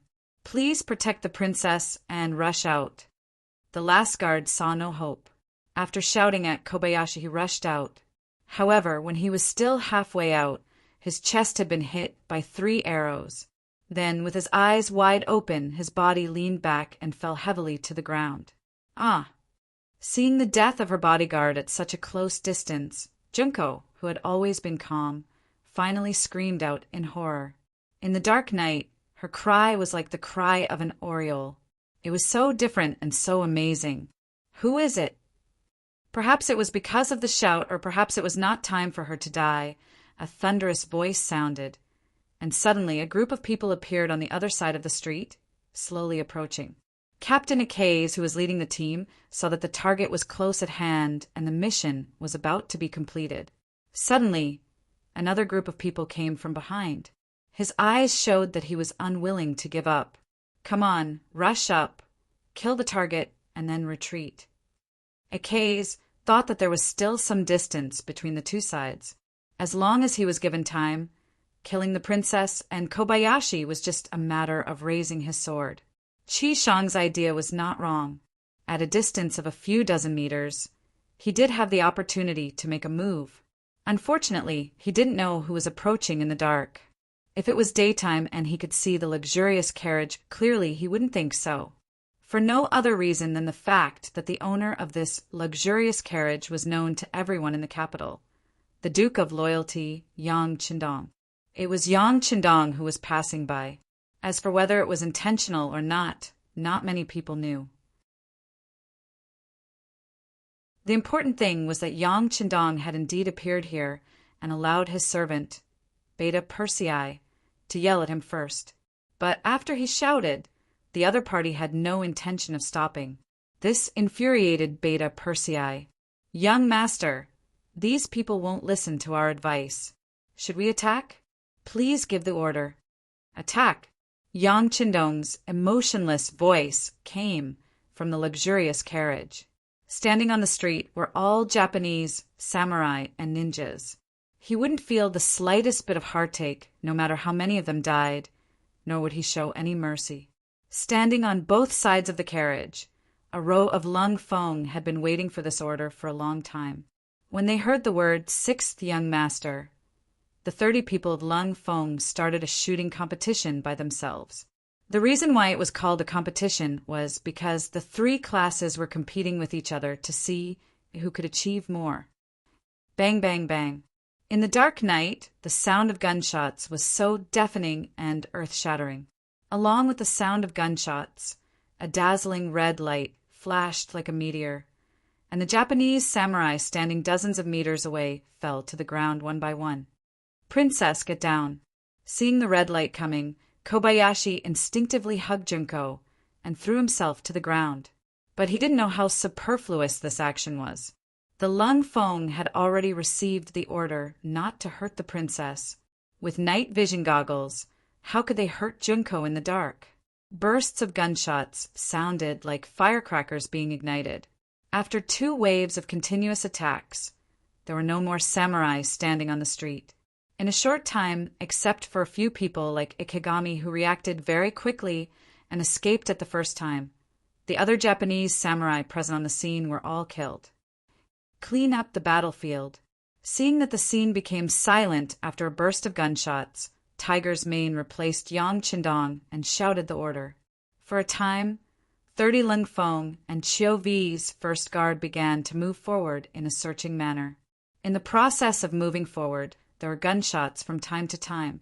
Whenever they found someone who was not dead, the Lung Feng automatically fired a shot. This also depended on the usual training and teaching. In Yang Qindong's words, most of the time, mercy to the enemy was cruelty to oneself. The sound of gunshots came from time to time, making the samurai who were injured, but not dead, show a determined look on their faces. Knowing that they couldn't escape death if they continued to hide like this, they stood up one by one, wanting to make a last stand. But such an action was not even a threat in the eyes of the Lung Feng. They were already prepared, so they only needed to keep pulling the trigger, and the samurai who stood out voluntarily became a ghost under the gun. At this time, Junko was also lying on the ground. Although she was protected by Kobayashi, she was still trembling. She didn't know who was coming, and she didn't know what fate was waiting for her. She didn't even dare to think about it. Compared with Junko, who was scared, Kobayashi's heart was also flustered. He was very clear about the strength of these samurai, and even some ninjas. But these people were so vulnerable in front of the people who came. He couldn't help but think, if it was him facing advanced firearms, how likely would he be to survive? While he was still comparing in his heart, the footsteps were getting closer and closer, and when they were about to reach him, Kobayashi finally couldn't help but shout in somewhat awkward Chinese, "Don't kill us, we surrender." It was very difficult to make a samurai, a ninja of the Japanese imperial family, shout out surrender, and this was equivalent to Kobayashi cutting off his own path as a samurai. But for the sake of the princess under him, he made this decision resolutely. Kobayashi's sudden shout attracted the attention of the 5 Lung Feng with guns. In fact, they have been paying attention to the movements here for a long time. Even if Kobayashi didn't shout, they would soon find this place. Shouting was just a way to reveal their position in advance. As if to prove that he didn't want to kill, after Kobayashi shouted, he took the initiative to throw the ninja sword in his hand to the ground, then stood up with his hands on his head. "Don't kill us, we are also victims." Yes, we are victims. As Kobayashi stood up, Junko was also liberated and naturally stood up and imitated Kobayashi, holding his head with both hands, with a pitiful expression. "Bring them to the young master." Seeing that the princess appeared, safe and sound, Tiger's man, who was in charge of commanding the battle, was relieved and then took the initiative to step forward, leading Junko and Kobayashi to the side of the luxurious carriage. Kobayashi was naturally specially treated, and he was stopped a dozen meters away from the carriage. But this time, in the face of dozens of black muzzles, he became very obedient. Junko, who followed Tiger's man, smoothly came to the side of the carriage and saw the scene of the carriage curtain being lifted, revealing the young and confident face of Yang Qindong. "Oh, it turned out to be Miss Junko. We are really fated." Yang Qindong slightly raised the corner of his mouth, revealing a faint smile while looking at Junko. Junko didn't expect that the person turned out to be Yang Qindong, but since it was an acquaintance, of course, it couldn't be better. She immediately exclaimed, "Dong Shuai, someone wants to kill me. Please save me." "Oh, who did such a beautiful Junko offend? Why did you make such a big fuss?" Yang Qindong didn't say whether he wanted to save them or not. Instead, he looked like he wanted to know the reason. Junko didn't want to expose her identity too early. After all, she didn't know Yang Qindong, and if she exposed her identity, what would she do if he used it to threaten her father? But now that she needed his help, how could she explain the situation in front of her? Junko was still struggling whether to tell her true identity in order to answer Dong Shuai's question. At the other end of the street, there was a burst of dense and complicated footsteps. Hearing the footsteps, Junko's face was once again filled with fear. Yang Qindong, on the other hand, seemed to have expected all of this and didn't show the slightest surprise. Instead, he showed a warm smile to Junko. "Well, you get on the carriage first. And that guy called Little Lin, take off his black clothes and change into our clothes." Junko's small hand was grasped by Yang Chindong's big hand and pulled into the carriage. Perhaps because the force was too great, she lost control for a moment and directly rushed forward until she hit Yang Chindong's broad arms. Only then did she stop, suddenly being held in Yang Chindong's arms. Her nose could smell the strong smell of male hormones. For a moment, Junko was so frightened by the sudden change in front of her that she didn't dare to move. Don't look at how confident she was in front of men, but it was the first time for her to be so close to the opposite sex. Even her father didn't hold her like this. Now, feeling the strong heartbeat in Yang Chindong's chest, she was intoxicated for a moment.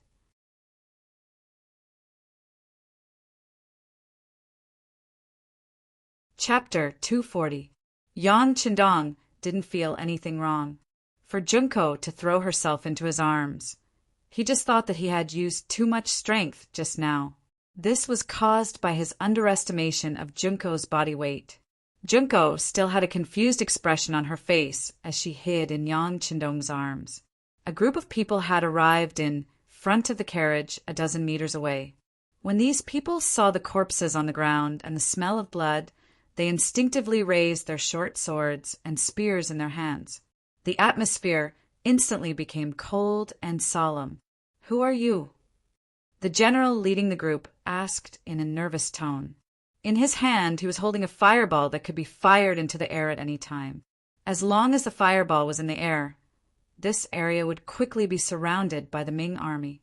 At that time, even a mouse would find it difficult to escape. "Who are you? Why don't you greet the Duke of Loyalty? Whose subordinates are you?" Seeing more and more people in the night, Tiger's mane was not afraid at all. On the contrary, he was full of energy and shouted loudly. This shout also caused Junko, who was in the luxurious carriage, to tremble. She couldn't help but put more strength into her hands. Her hands that were holding Yang Chindong's waist tightened even more. "Don't be nervous, nothing will happen." Feeling Junko's nervousness and fear, Yang Chindong stretched out his right hand and patted her back gently. That magnetic voice was like the sound of nature pouring into Junko's ears, making her feel so warm and so reassuring. From childhood to adulthood, because of her identity, Junko didn't have much contact with the opposite sex. There were even fewer men who could give her a sense of security. It seemed that her father, the emperor, was one of them. Most of the time, he didn't accompany her. Instead, he was always worried about the state affairs, so it became an extravagant hope for her to ask for her father's embrace. Now, lying in Yang Chindong's arms, feeling the strong and clear heartbeat coupled with the sound that could make people feel at ease at this moment, Junko actually had a kind of intoxicated feeling. It was just like the old saying, "It's not the wine that gets you drunk, but you get yourself drunk." On the street, Tiger's mane's voice could be heard clearly. The soldiers of the warden's office, who had been somewhat nervous and ready to fight at any moment, quickly dispersed when they heard that the person opposite them was the Duke of Loyalty. The leading general knelt on the ground and said in an excited voice, "I am a subordinate of the 5 cities' military divisions, Sun Pyong. Greetings, Duke of Loyalty. Greetings, Duke of Loyalty and Courage." Hundreds of soldiers from the warden's office of the 5 cities followed their general and knelt on the ground, shouting loudly. After defeating Walla twice in a row, the Duke of Loyalty had been given the title of War God in the warden's office of the 5 cities. Everyone respected Yojia, now that they knew that the one who came was the War God, who would dare to have the thought of using swords and spears. Although there were many people, just the title of the Duke of Loyalty and Courage was enough to make them all kneel on the ground. This scene was seen by Junko, who had already lifted the curtain of the sedan. This scene immediately stimulated the depths of her heart and made her more interested in Yang Chindong. "So it's Sun Pyong's subordinates. You are all on the same side. Get up." Yang Qindong, who was sitting in the carriage, said in a clear voice. Then he said, Tiger's Mane, stay here and deal with the matter here. Find out who attacked me and be sure to give an explanation. The rest of you will follow me back to Yang village. Don't worry, Duke. Tiger's Mane bowed with his fists clasped. When he raised his head, he gave Yang Qindong a look of understanding. Obviously, he had understood the meaning of the young master. That was, he wanted to use this opportunity to make trouble and teach these people who killed Junko a lesson. Farewell, Duke of Loyalty and Courage. Hundreds of soldiers of the warden's office of the 5 cities had just gotten up. When they saw that Yang Qindong was about to leave, they immediately knelt on the ground again and said in unison, under the gaze of the great Ming dynasty soldiers, Yang Qindong's luxurious carriage drove out of the capital under the protection of the First Guard and Lung Feng. It went straight to the Yang village, 15 miles south of the city. When the carriage left the capital, the originally dark carriage suddenly lit up. The lantern in the carriage was lit. Junko also left Yang Qindong's arms with a red face. At this time, she finally had a chance to look around. When she saw that the carriage was so spacious that there was no problem for her to lie down here, she couldn't help but widen her eyes in surprise. As a princess, she had seen more than the average person since she was a child. It was not that she had never seen a spacious carriage, but it was the first time that she had seen such a spacious carriage, especially one that moved so steadily without any bumps. Of course, she didn't know that the bottom of the carriage was installed with a shock absorption system. The wheels were not ordinary wooden wheels, but were replaced with tires. It could be said that for the sake of comfort, many things in the large warehouse were used. This was why it could be so spacious and stable. Of course, there was only one such carriage in the entire great Ming dynasty. Even the emperor didn't have one. He looked around curiously. After a while, he finally got a general idea of the place. Then he noticed that Yang Qindong was staring at him. He immediately lowered his head and said, embarrassedly, Sorry, I'm really ignorant. I've made a fool of myself in front of Dong Shuai. What? Anyone who enters the carriage for the first time will be like this.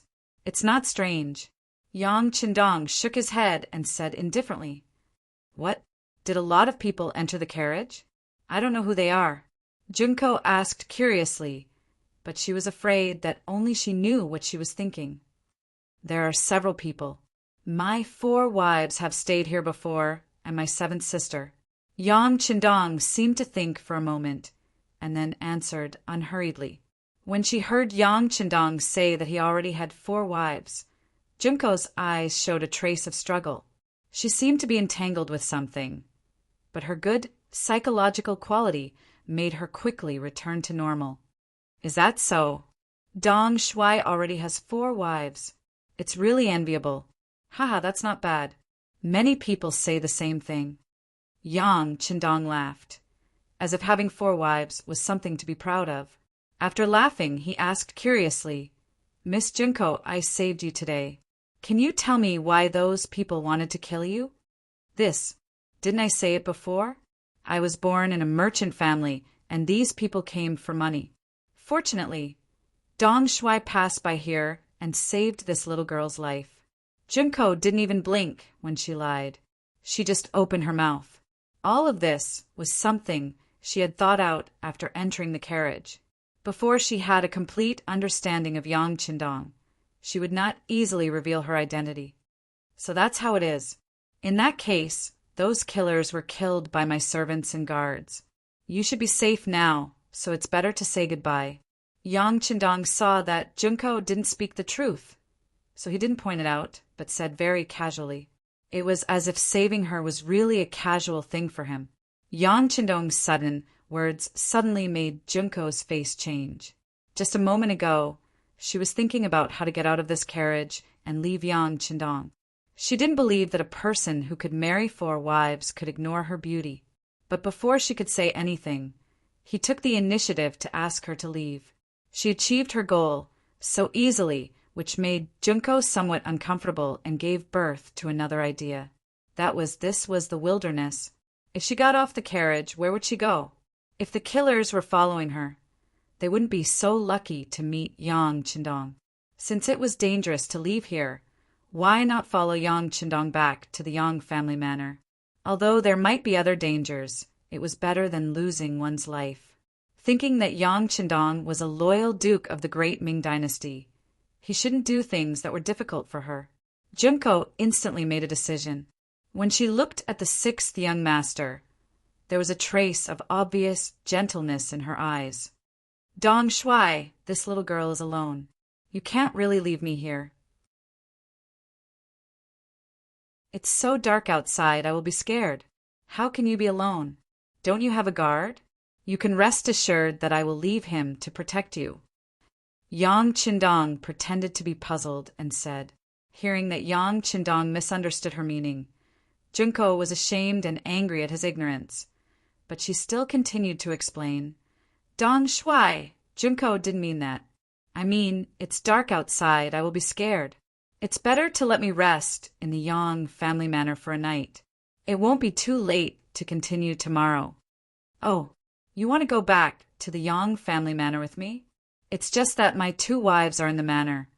I'm afraid it's not easy to explain. Yang Qindong saw that the little white rabbit had entered the wolf's den, and while he was very proud, he pretended to be very embarrassed and said, hearing that he was comparing her with his wives, Junko was angry. Who do you think I am to you? Moreover, it was disgraceful to be a concubine as a princess. But thinking that she needed his help, she had to pull a long face and said in a provocative tone, What's wrong? The elegant and talented Dong Shuai is actually so afraid of his wife. Not afraid. Yang Qindong shook his head. It's respect. Forget it, it's really dark outside. It's really inappropriate to leave a little girl like you here. Then come back to the manor with me. But remember, you have to leave after breakfast tomorrow morning. Do you understand? Seeing that Yang Qindong agreed, Junko didn't have any psychological burden to stay in the Yang family manor for a night. She quickly nodded. Okay, I'll stay for a night. You're tuning in to the Thunder Spear YouTube channel. Don't forget to subscribe and join us on this journey to catch the most captivating stories.